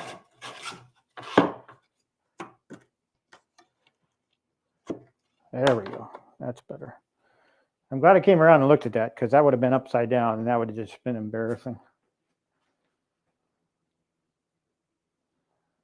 All right, H panel. That's over here. That's the panel that has all the serial numbers and licensing information, warnings, you name it. That's this panel right here. So we'll slide that in. And it goes in, the H panel goes into a groove on the back of the marquee. So you want to kind of line that up. And then it goes into the groove on the side panel. I really need to go through my app and make sure I removed all the ones I sold so I can re-add these back in. All right. Oh, you know what I should have done beforehand is the kick plate.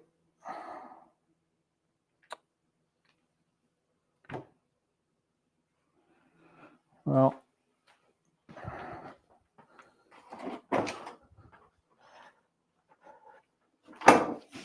ouch. I'm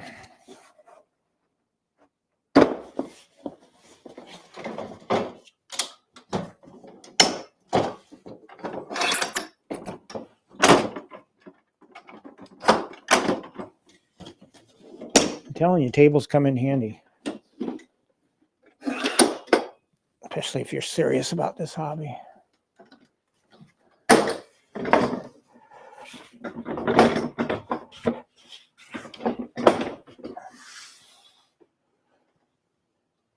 All right. So let's do the kick plate assembly. All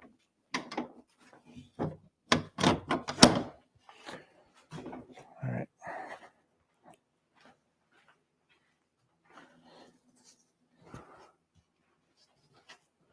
So obviously the side with the sticker is going to be the back. We need our coin door.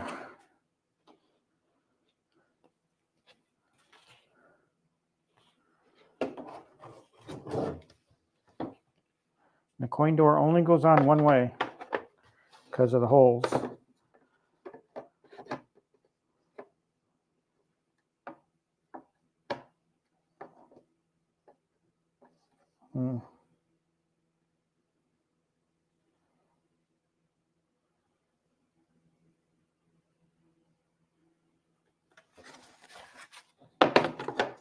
Add it upside down. Should I take this time to do lit coin doors? The lit coin door mod? No.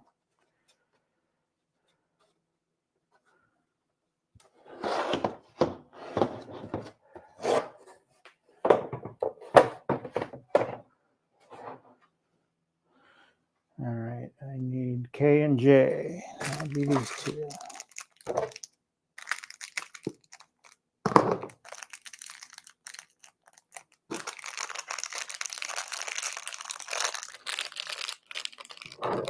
So if I were to change things the way I built this, I would put the coin door. I would get the side panels put together and the coin door, the kick plate. Just get those all done up front before you proceed with the other steps. just easier. You don't have to yank out another table like I just had to. All right, so we put our little caps on the back side of the kick, or the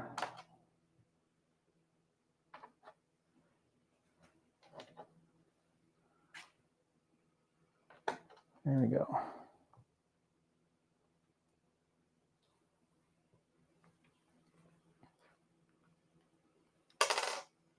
Gonna give me fits too. These are even smaller screws than the C screws.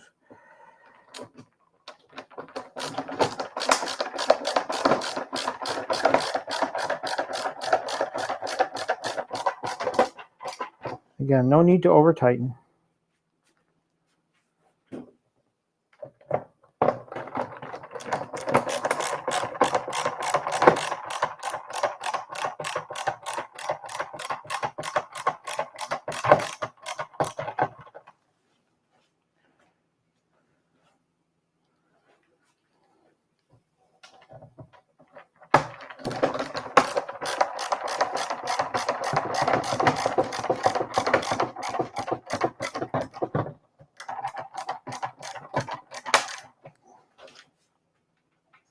The hell.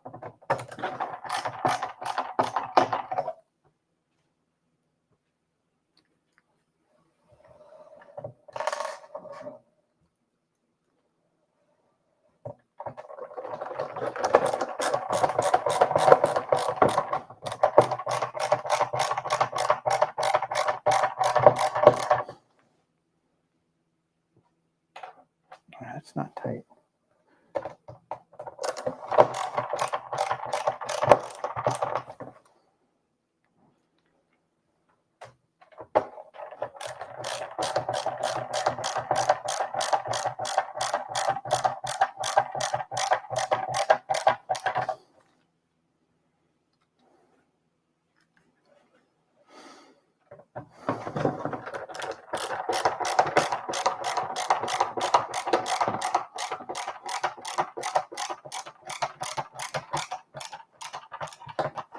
Okay. I'm not loose. That's good. Now it wants us to slide it in. Get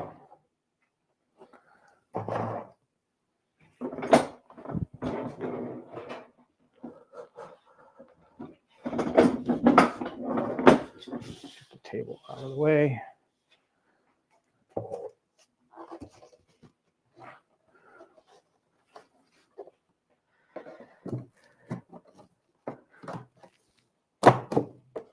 There we go.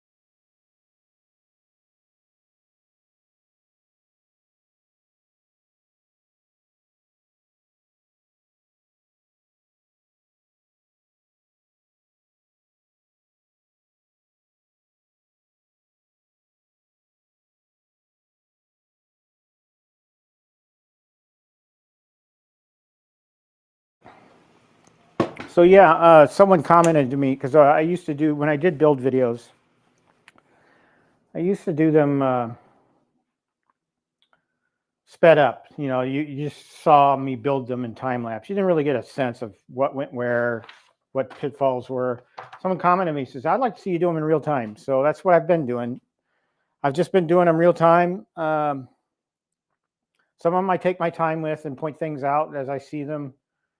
Some of them I try to do fast. Like I'm trying to do, believe it or not, I actually am trying to do this one fast because it's my second dig dug. But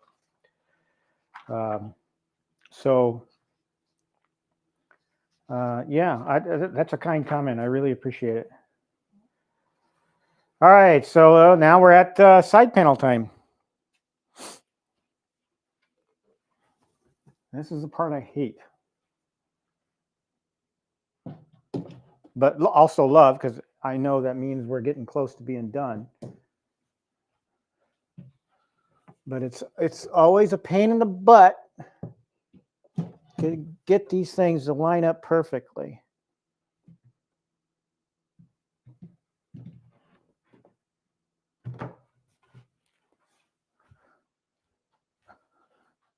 I kind of start at the bottom, really.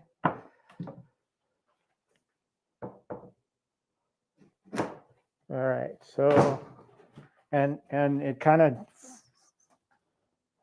sounded like it kind of fell into place there, but no. There we go. All right. So I kind of start at the bottom with this and work my way up because the hardest part's going to be up.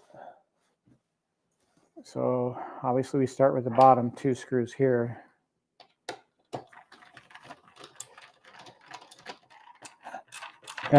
Someday I'd like to time myself on how fast I can actually do one of these builds without, streaming or anything. Just see how quickly I can actually do it.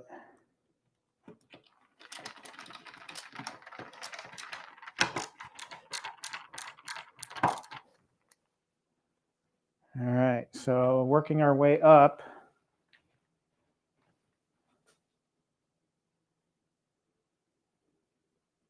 What did I miss?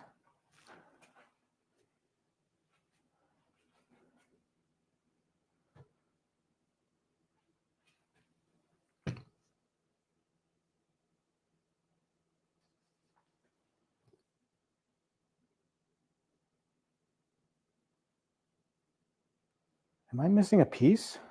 No. Holy shit balls. I may have screwed this up, guys. Again, real time, you're seeing me screw up. Guess what? I missed the 2 P pieces. And that's what again, that's the pitfall of jumping around the documentation like I do. Some people do. Where'd the P's go in? I can't believe I did that. Should be an easy fix.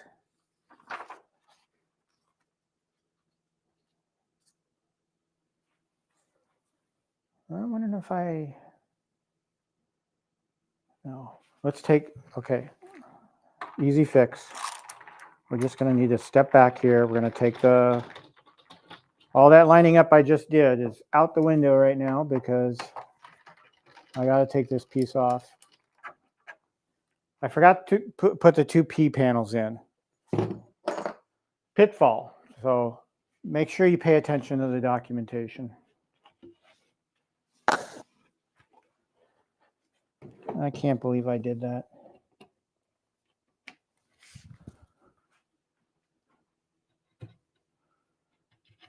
Put some dowels back in. I feel like that was a rookie mistake. Really was. All right, so that's the easiest way to do this because I have to get at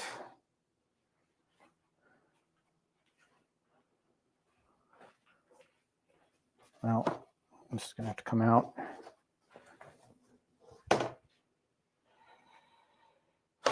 I'll take that out too. We're just going to flip this a little. Now, because I screwed up, this is where a second person would come in handy because I don't want to, I'm going to lose pieces on the top here. So I'm going to very carefully do this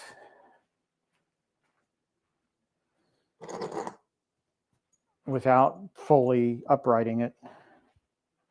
So the P panels are the 2 pieces that span the break here that we joined.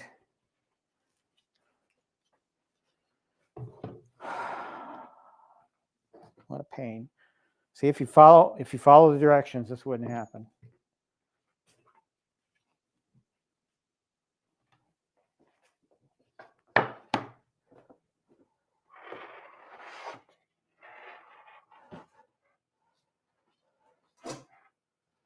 I may not be able to do anything about it. I may have to.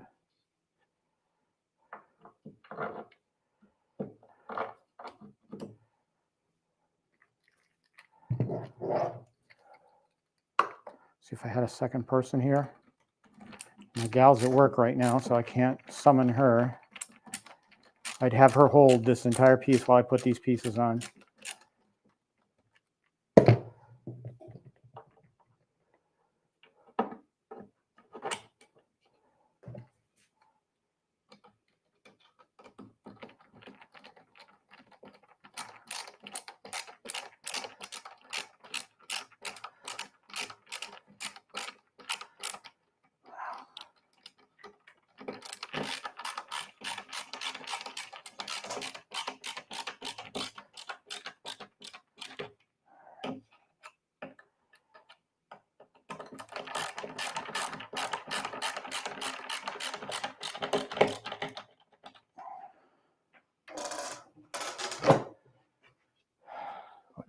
What a pain.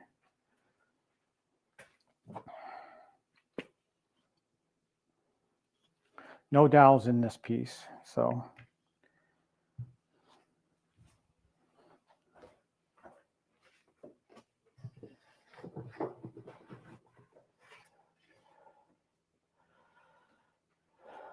Okay, how am I going to do this other side?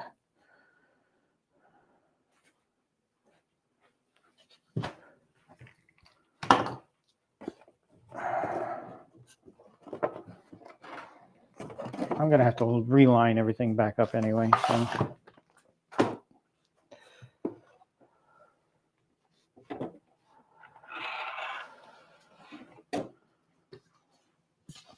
I need to.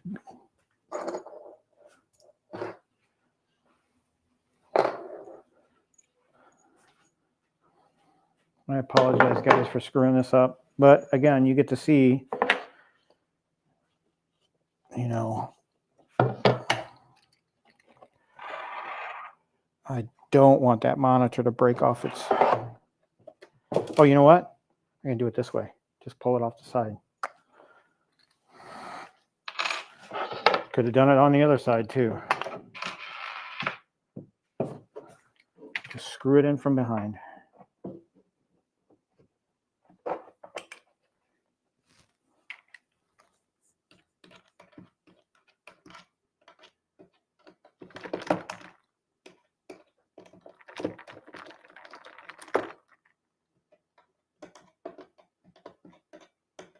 Freaking rookie mistake. Oh, can't believe I did that.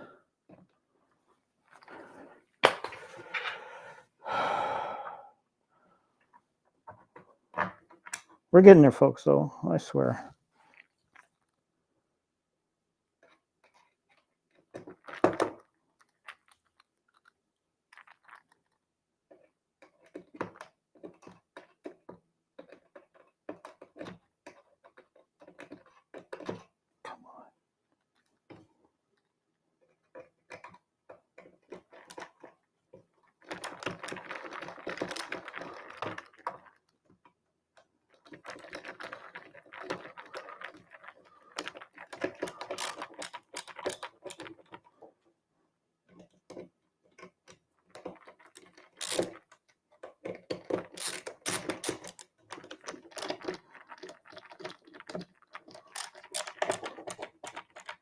All right.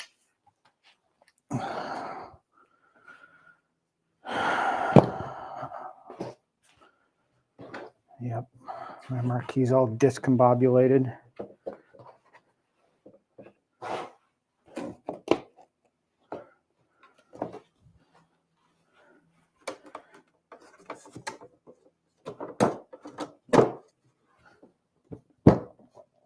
All right, stay in there. Okay. All right. So let's stick this piece back in.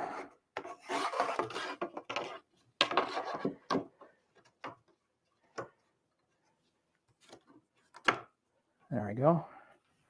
We'll stick the kick plate in.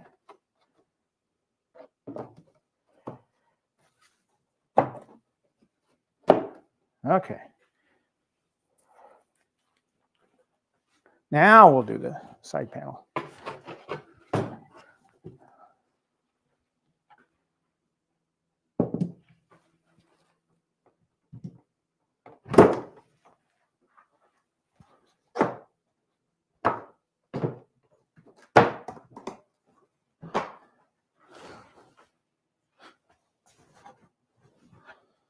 Again, we'll start from the bottom.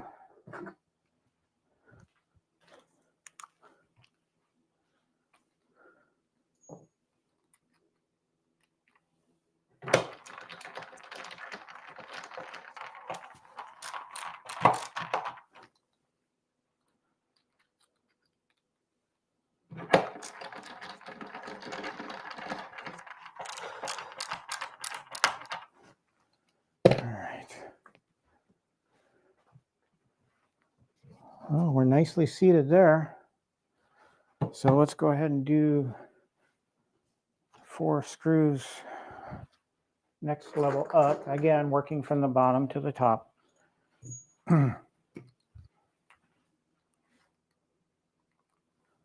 Can't believe I forgot those key pieces.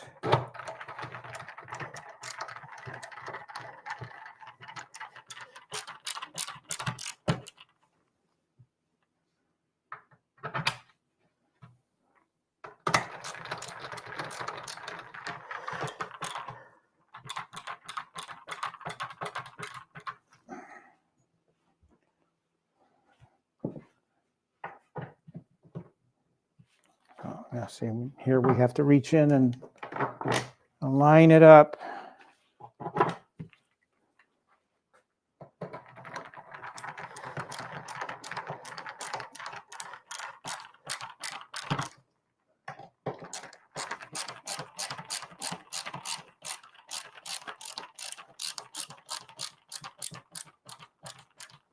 All right. All right, next level.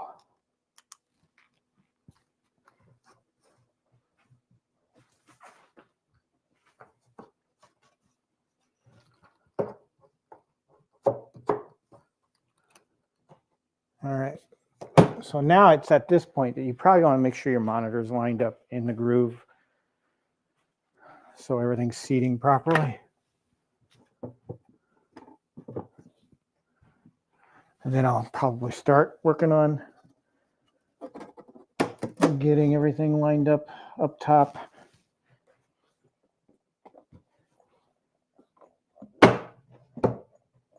Well, look at that, man. That's probably the easiest I've ever had to get those 2 pieces lined up, or get the top part lined up.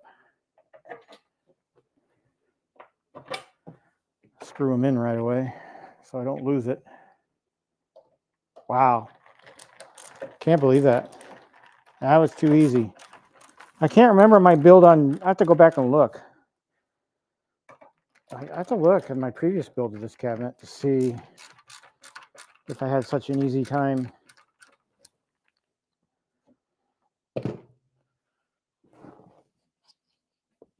We're good there. That'll tighten down. We're getting close. We're getting there. Let's go ahead and put this screw in.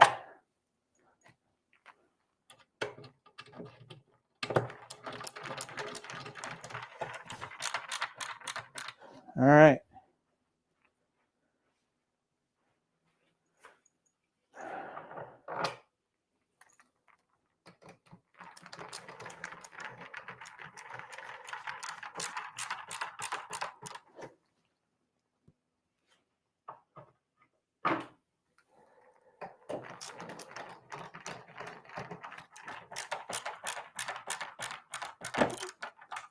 Okay. All right.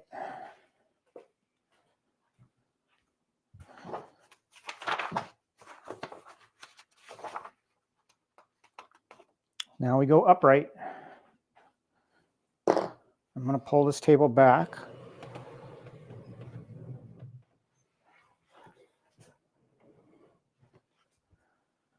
And then we have our riser. I'm just going to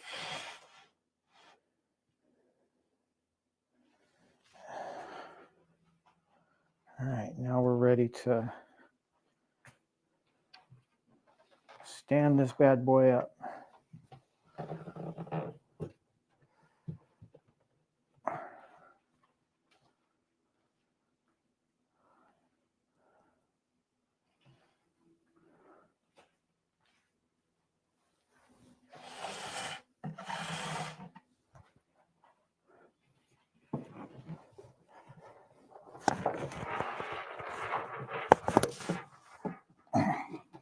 This is why I like to have the riser done, so I can go immediately to the riser. Look at that. I got the artwork right this time. Awesome. All right, now let me check my camera angles.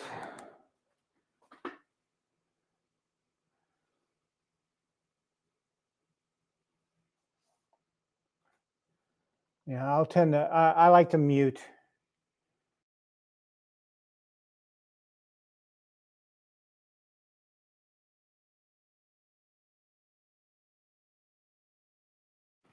Yeah, I like to mute when I take drinks because there's nothing more irritating than to hear somebody's drink sloshing around in their thermos while trying to put this cabinet together. All right, so I got to put in the final 4 monitor screws.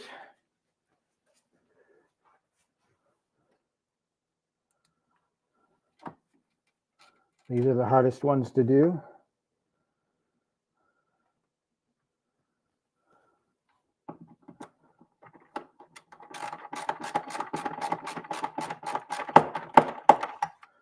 Again, this monitor is going to get swapped out eventually when I get the buy stuff order in, so we might be doing that on a live stream too, taking this thing back apart.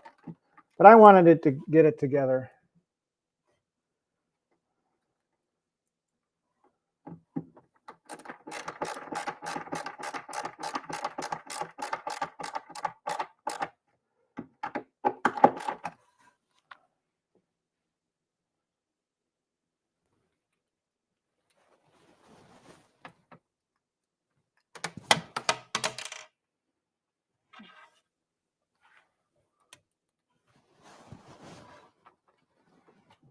Oh,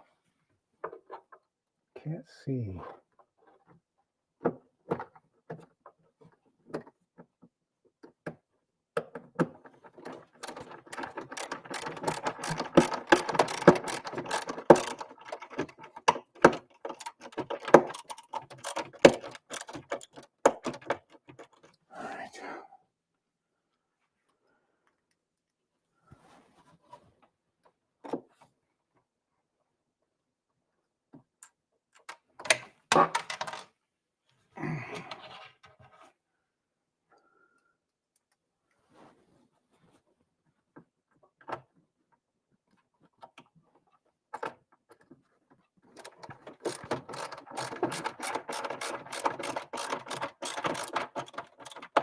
All right.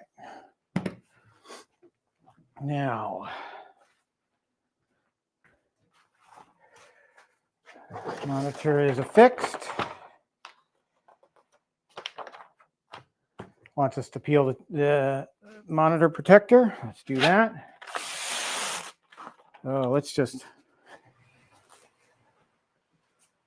nothing more satisfying than doing this.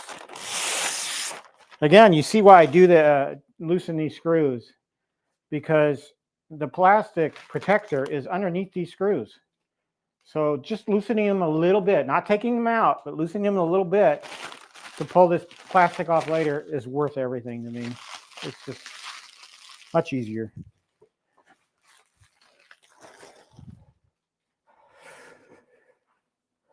All right, now we're going to work with the deck. All right. We have our deck here, which has the plastic protector. This is one of the other sticky points that I hate, is trying to get the plastic off of either side. And you just got to have really good nails for this. Sometimes they come off super easy, like this one is. So you want to peel that.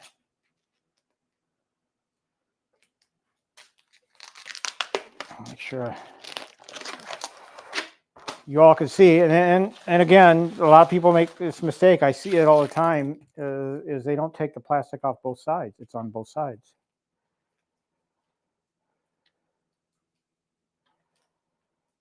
Again, you got to have good nails.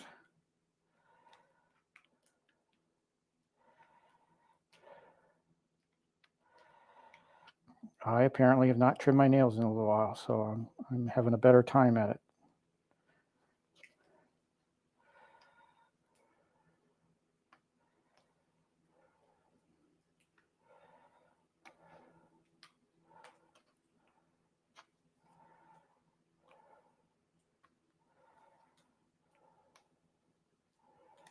Come on. Give me something to pick up. There we go. When I first started doing these builds, oh man, what a pain. I had so much, this is the part I think most people struggle with, is getting this plastic off.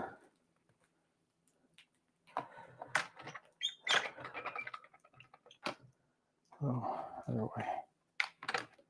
All right. Make sure no boogers are in there. Yeah.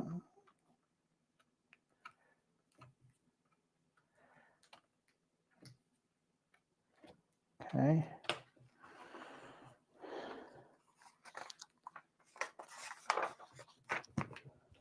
Now we'll plug it in.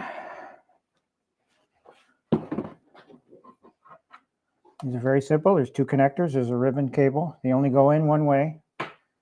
And then there's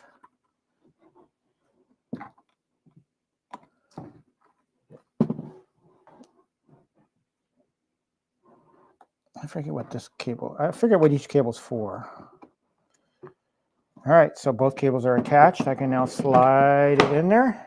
Beautiful. Looks beautiful. I missed this cabinet. I truly did.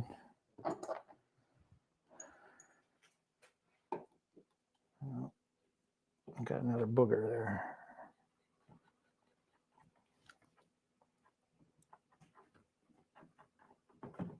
See, it looks like a scratch, a little teeny tiny scratch. All right. Now, I'm putting in the control panel screws. These are the last 4 B screws that we have. And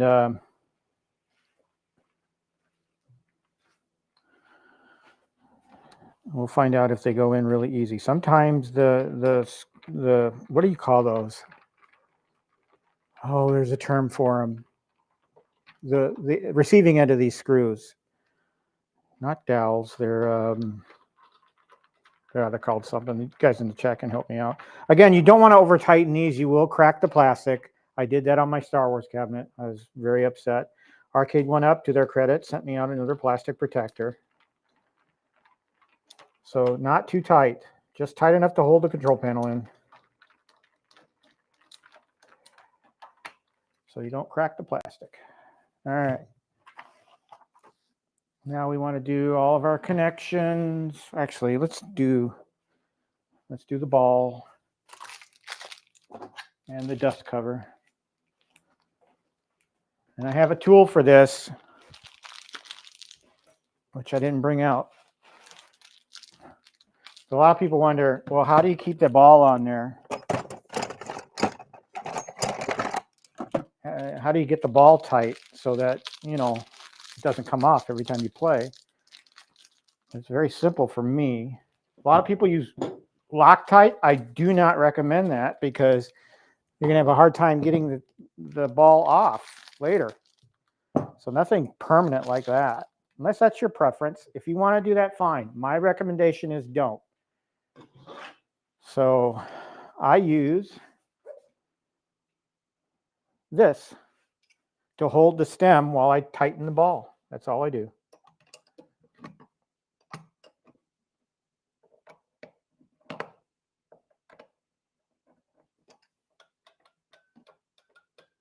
Just making sure the joystick was okay. And then I just kind of clamp, not hard, so you scratch the actual joystick stem, but you hold it so that it doesn't twist while you twist the ball tight. So that's what I do. All right, now it wants us to finalize connections. So our control panel is all ready to go. So let's bring over our F panel, which is the back, because we're going to need that for this next step. And I believe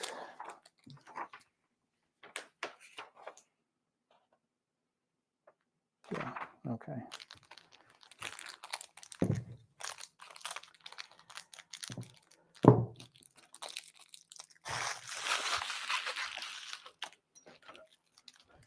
Always nice to have a big garbage bag by your side when you unbox this stuff so that you just throw it away right away.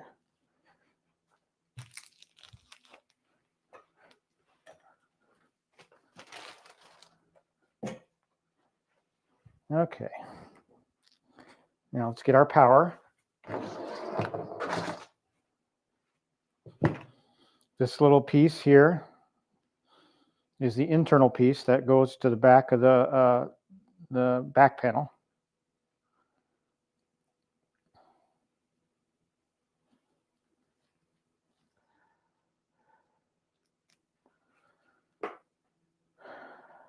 So I don't know why that's that way. Why do I have a knot in there?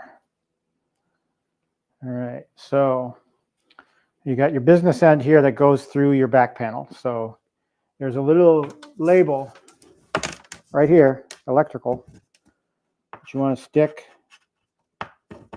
your cable through, and then you want to press the attachment through. And you don't want to break the back panel. You just got to twist that in there so it locks into place.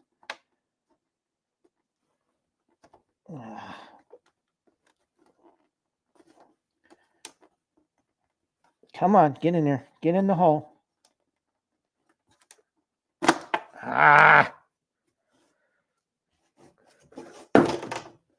I scratched it, but fortunately that's the inside part. I hope I didn't wreck the cable.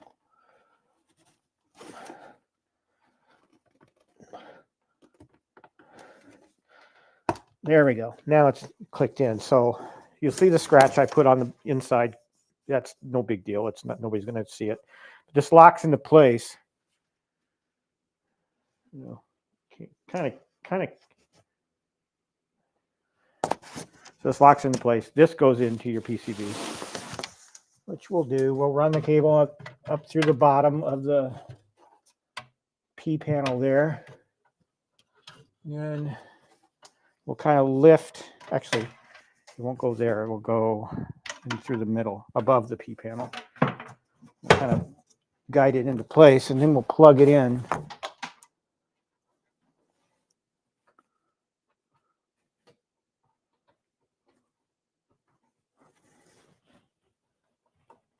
Okay.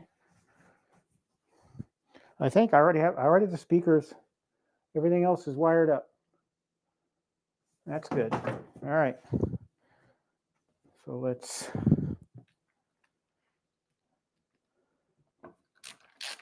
You're probably saying right now, why is he putting the back panel on before he knows it works? Well, I have confidence. I have faith.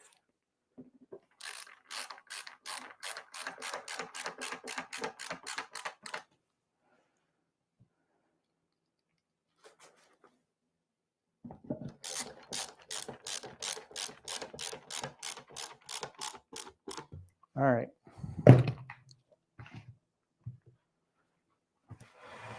Let's turn this around. Let's fire this bad baby up.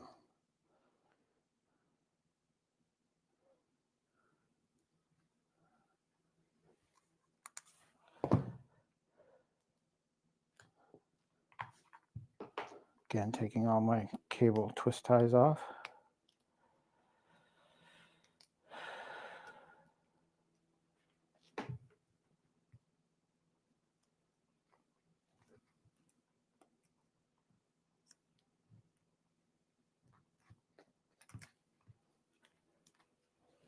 All right.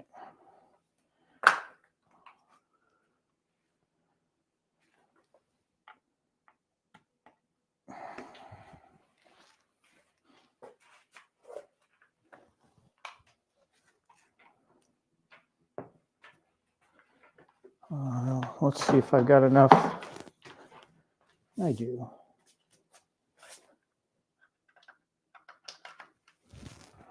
Plug it in. Survey says, oh, we got marquee power, we got monitor power. That's a good sign. PCB is obviously loading. And we have a washed out screen, but I know about that. I have a fix on the way for that. Hey, Thumper Squid, welcome, welcome.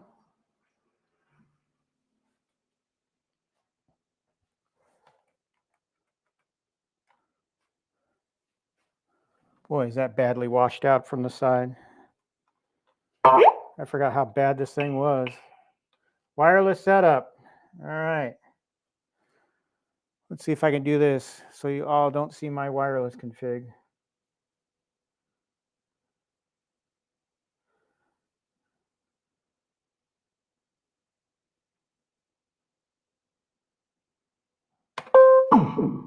All right, so we're doing a network setup right now, but I'm going to cover it so you guys don't see my network password.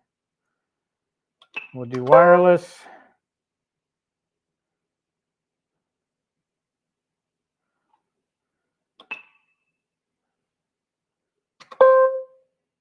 All right, I'm going to put the password in.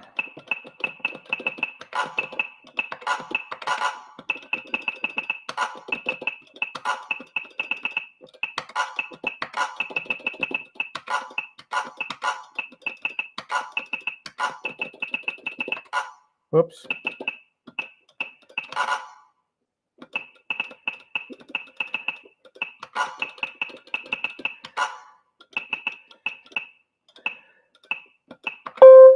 Okay, see if it connects to my network.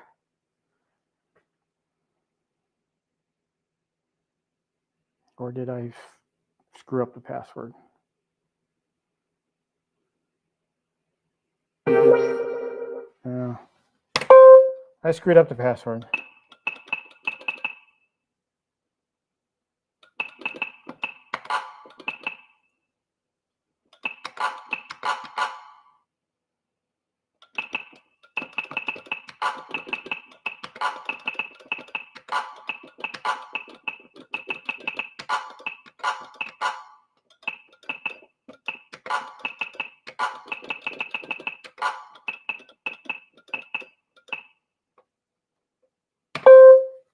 Try it again. There we go.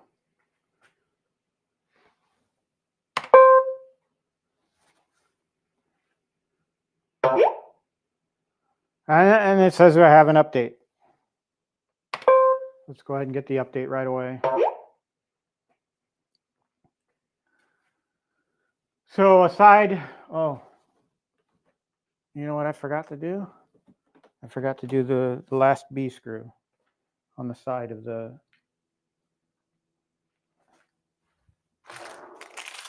That would be this one right here. I had a screw loose. I kill myself sometimes.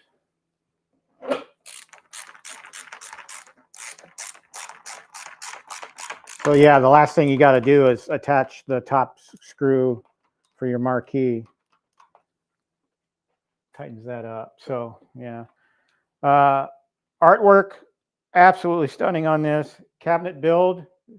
Great. I love the form factor of this cabinet. Artwork great. I love this little panel in the front here with Dig Dug, Puka, and Figar. The only thing, about this cabinet, just so you know, I mean, I've pointed this out. The marquee is it's going to be washed out. You're not going to like it. I don't like it, so I'm going to get a replacement for it. The monitor I'm replacing. So hopefully, what Buy Stuff Arcades comes up with will work.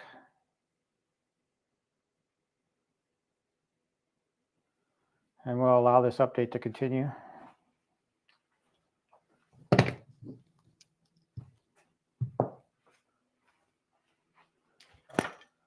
And while that's going on, while the update's happening, I'm going to measure out my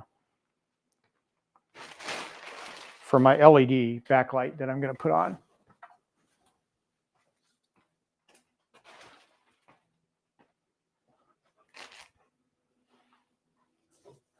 So I have a 10-foot. So that's about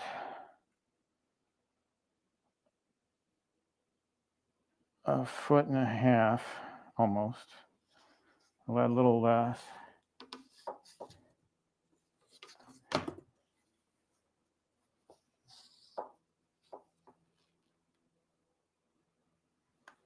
So basically going to be going from the bottom. 3 feet, 3 feet, that's 6. I'm basically going to be starting in one corner. Okay, so I had to measure it out, so I knew where to start with my, I kind of like to make the LED light backlighting even as much as possible. All right, so the update's complete.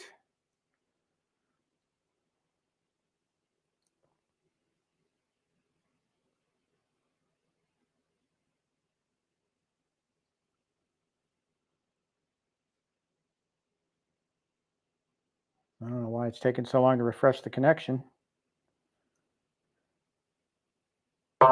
There we go.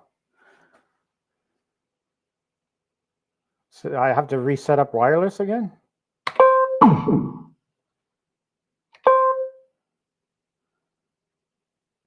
Maybe it's because the update wiped it out. I don't know. Well, let's put the password in again.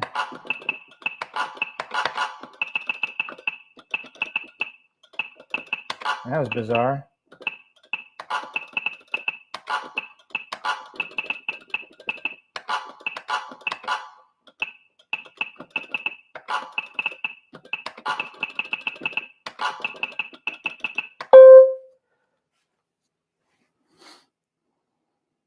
There we go.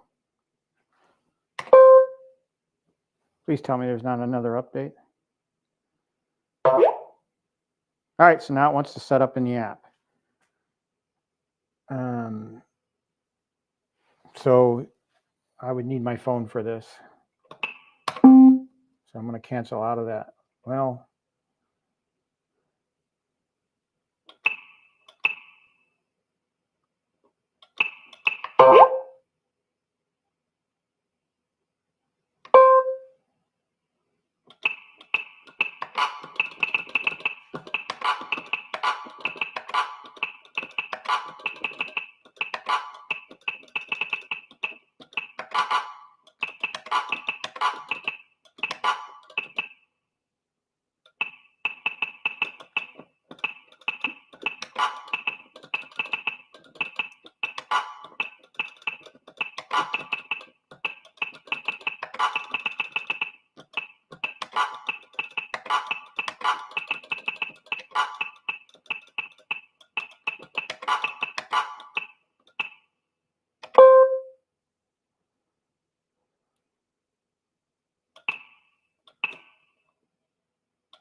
my public name on these systems is QD Arcade.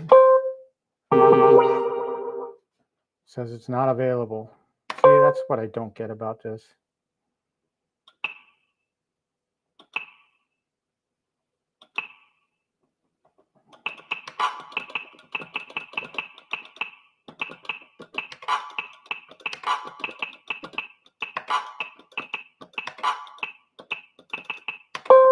Bizarre.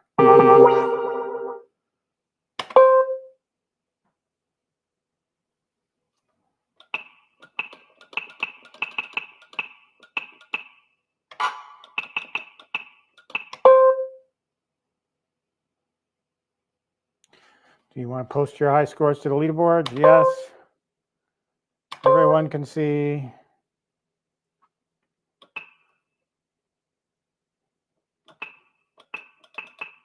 I don't have my app user configured. That's fine. All right, so now I have the high scores listed. Dig Dug 2, Galaga 88, Galaxian,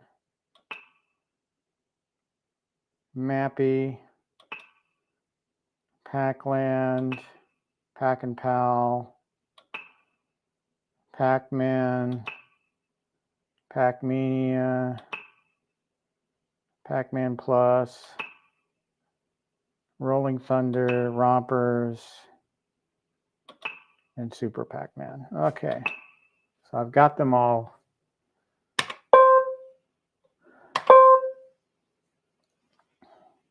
Dig Dug, welcome back to the Quarterdeck Arcade.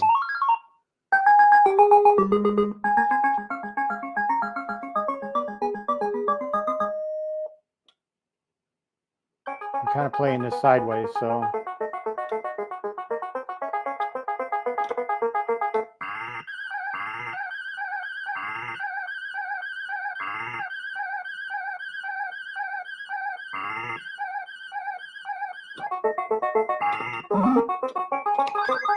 Ah! See, I'm not as good as I was back in the day.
Ah! Didn't want to do that.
Amazing I'm doing this good playing sideways.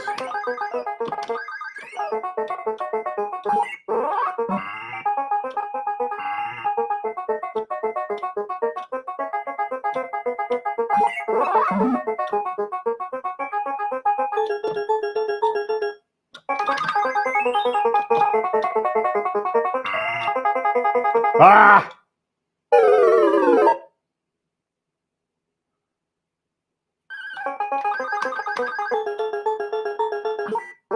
Oh, I can't believe I just did that. Stupid.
Used to be really good at this.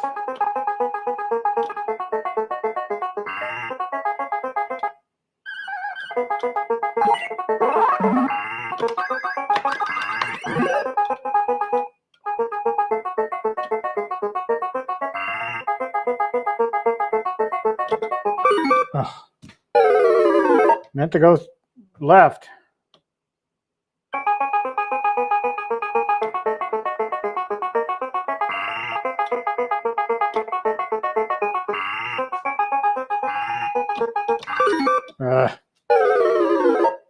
Anyway.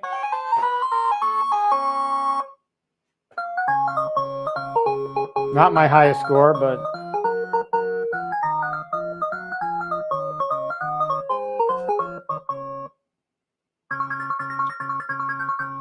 I've started using QDA as my initials. All right. Okay.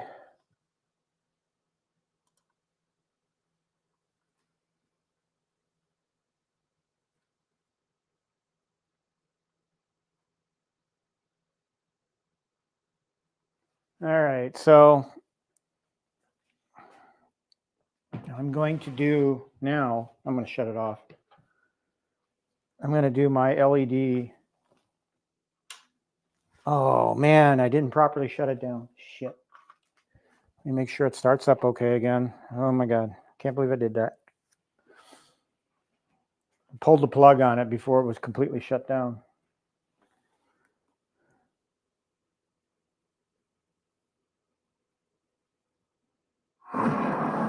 Looks okay.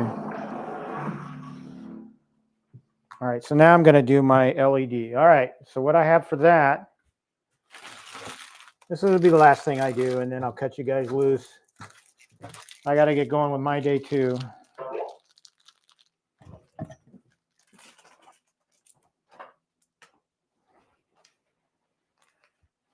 What's it saying? Oh, it's asking me to. All right, shut her down. Let it power down this time, Pete. All right. Okay.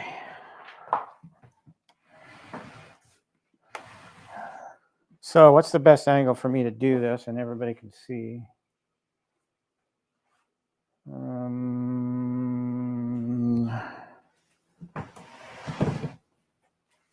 Probably that one, upper left quadrant. All right, so just to show you, this is what I buy from Walmart. I'm actually going to Walmart after this to pick up some more of these because I anticipate needing them. They're only $5, 10 feet, multicolored light strips.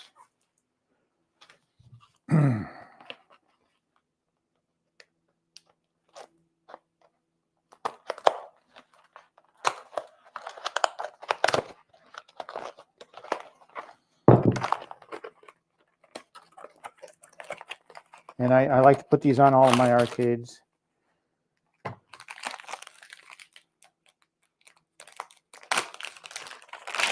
All right, and you get a remote, you get instructions, and then you get the actual strip. And this has, like I said, the ONN version has better adhesive, and they also have better connection points. The Monster ones, the ones I've bought lately, the Monster ones, didn't come with a connector. Or they came with a connector, but it was disconnected, and you had to put them together right. And if you didn't put them together right, you could blow a circuit, really. All right, so you peel a little bit of tape, and then you start applying. And I like to go like maybe just a little bit out from the side.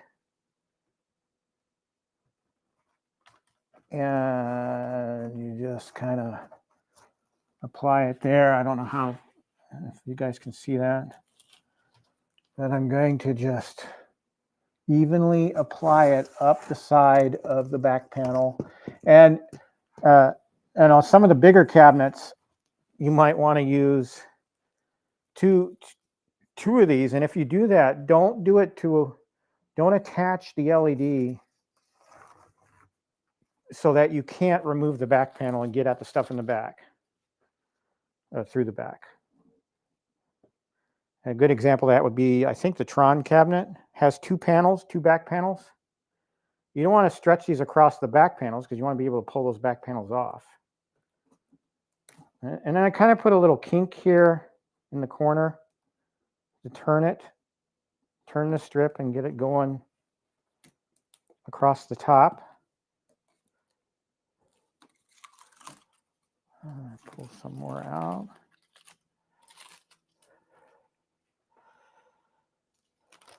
I don't know what this thing's doing.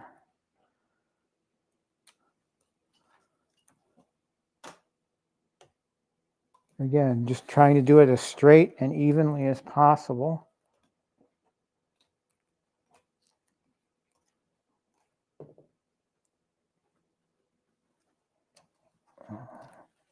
And these seem to attach better than the monsters.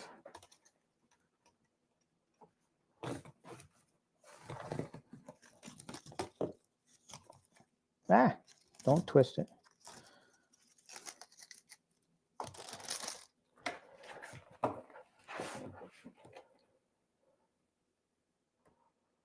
And then what I do is to connect these up. I have 3 power strips in this room. Maybe I'll do a room tour at some point so I show all this again. There's videos that I've done on my electrical layout. But with each power strip, I also have a USB strip. And that's where all my USB lighting gets plugged into. And all of my wall art that's LED as well gets plugged into those. Looks like I'm going to have more than I need. And I'll show you what I do in the case of that. So again, wrap it around. A little kink in the corner to get it to go, to turn.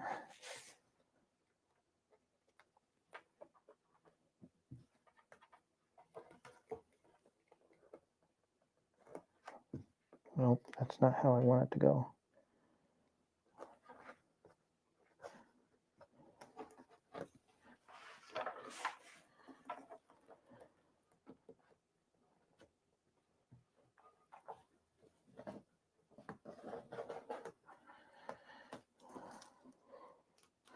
So I have a little bit of extra here. There's 2 ways you can go about doing it. I mean, you can kind of kink it that way, and that'll get me to like the midpoint, or I can just go up the side again, which is what I'm going to do here in this instance. I'm just going to go up the side a little bit. All right, so yeah, that's that. But then what I do, like I said, I use USB extension cables, Amazon extension cables, that I attach this to run to my USB power. Let me see if I have one over there ready to go. Nope, I do not. I need USB. I need a USB cable. Go into my workbench area. See if I got one lying around over here. And I do, actually. All right.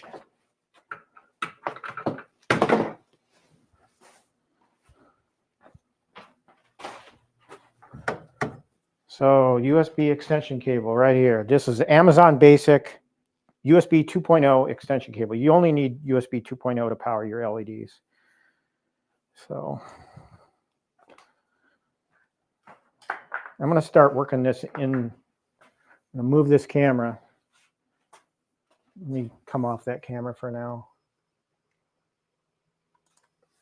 All right, move this camera out, and I'm going to start sliding Dig Dug in place. Actually, I'll go to this view. There we go. That takes the cell phone camera out of it.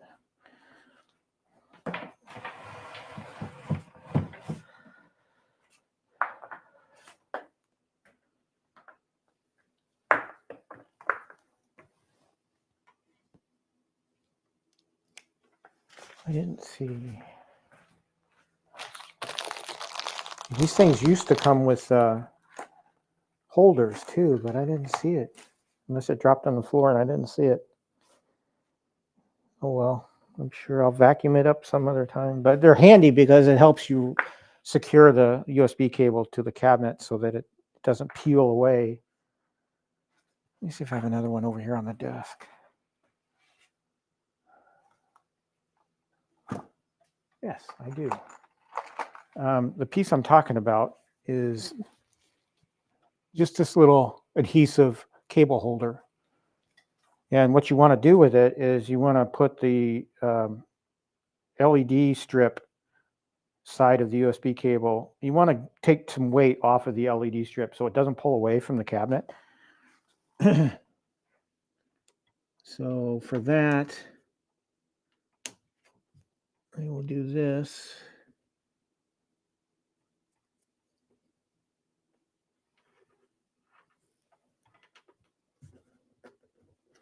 Just kind of drape it there. So just taking the weight off the LED cable. Yeah. And we'll plug it in into my USB. And we have power for the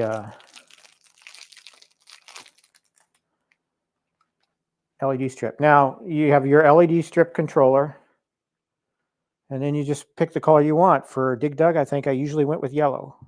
So I'll change it to yellow. Now again, to reiterate what I said earlier, if you turn it off at the ONN controller, like I do here, and then turn it back on via the ONN controller, it remembers the color.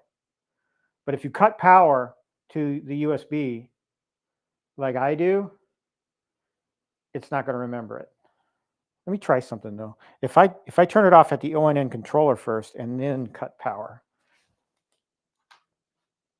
and then plug it back in, no, it doesn't remember it. So again, you cut power to the USB, it's going to forget. And given the way I turn on and off my arcade, it's always going to lose its memory. And that's the way I know that to occur.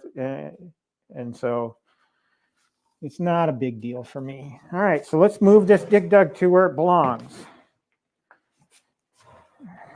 I'm going to put it right up beside this pole. Move the cable back. The nice thing is I got plenty of room to work for applying power and stuff. I think that's as far back as I want to go. I want the artwork to pop. I think that's really all I can go anyway once I start adding more cabinets. Pull it out a little bit more. All right, now we need the power. And again, I have my massive power strip back here that's basically empty because this whole side of my arcade has been vacant. All right, plug that in.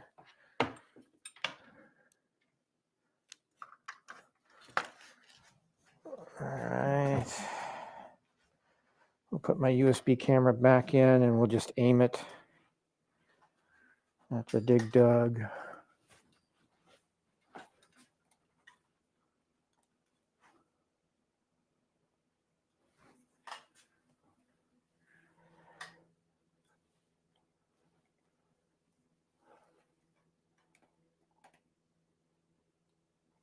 And you guys can see that I have a space to fill, and I plan on filling it. All right, let's bring the cell phone cam back in. All right, so this is Dig Dug's new home. And as you can see, all over here, empty space. I can put 1, 2, 3, 4, maybe even 5 cabinets along this wall. I already have 3 in mind, 4 maybe. But Galaga Deluxe is on its way. It's going to go right here. Pac-Man will go right next to it, and then Joust if I can get a hold of it. So let's turn this on. It's so good to have this cabinet back. I can't tell you, I missed it. All problems aside, you know, issues with it. It's such a beautiful cabinet, art-wise. And I did not want the opportunity to go where I couldn't get a hold of it again. So yeah.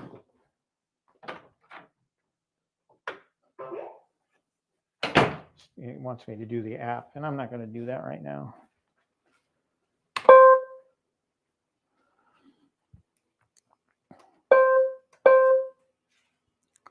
I'll turn the volume down for now. Let's get my ambient lighting going again. There we go. My black lights are on. Welcome home, Dig Dug. Why is the... Oh, I know why. There we go. Folks, man, what are we at now? 3 hours? Holy smokes. It's 1 o'clock. I got to go get pizza. Otherwise, my gal will be pretty upset if I don't come home with a pizza. Now, I'm going out for pizza. The Papa Murphy's I'm going to is right by Costco. It's right by Best Buy. I know Best Buy doesn't have any sales going on, so I probably won't. I'll go in there and look, see what they got. But I want to stop in my Costco to see if they've got, because all they had left was party cades. I want to see if they have the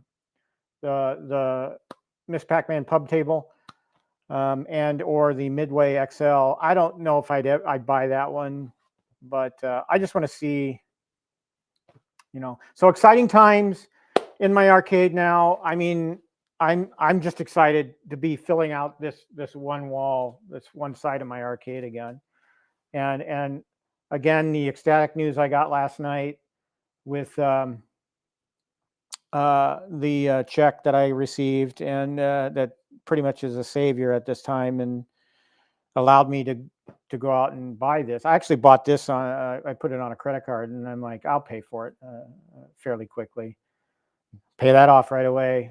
I like being debt-free. Debt-free, cash is king, really, but you know, to build this arcade, I kind of went crazy initially, and so I always told myself if I needed the money, well, it's the arcade that goes first, and I've always lived by that creed, and that's what happened. And so I gutted my arcade by half because I needed to, and now I'm just so happy to see me taking steps to getting it back to where it needs to be. And again, it's all about ambiance to me. I put these black lights up for a reason, because I wanted to be able to walk into this space and feel like I'm in one of those arcades I visited back in the day. The only thing I need to get a boombox, a proper. Hey, if you guys, anybody that's left, I know there's 12 people watching right now. Hit me up with a recommendation on a arcade sound system. Nothing that'll break the bank, but something good enough that will fill this space with, you know, 80s retro music. I'm on the hunt for a decent deal on a boombox or sound system where I can move the speakers around and not have an issue there. I know with Bluetooth we have plenty more options out there for sound systems, but I do need, this arcade does need a good sound system for music. And so any recommendations you guys have, I would appreciate hearing them. You can leave it in the chat here, or you can drop a comment on the stream and just let me know. But I would really love that. I'll probably make a community post about that too, getting your guys' recommendations. All right. Well, I've gone on long enough. It's been 3 hours. You guys are probably watching football right now. I got to get going. I got to get my day started, get cleaned up here, and enjoy the day. Enjoy the week. If I have any news to post, you'll see it on my community page. You all know I've got some stuff coming, so I might do that live stream on Thursday if I don't go to the Pinball Expo. So watch out for that if it happens. But yeah, again, no show next week. I'm off to Iowa to run a half marathon, so there won't be a show. You might see a post or two from me, maybe even a short, maybe from the start finish line. Who knows? So have a great week. I appreciate each and every one of you. I really, those of you that hung around for this 3 hours, I really appreciate you. Y'all got better stuff to do during the day than watch an old man put together an Arcade1Up, and I really appreciate the fact that you decided to stick around with me and watch, even through all the problems I had, the forgetfulness, the stuff that I got wrong and I had to fix. But it's real. You get to see it live, and so I appreciate you. So have a good week, a safe week, and I'll see you online. I'll put it that way. I'll see you online. Take care.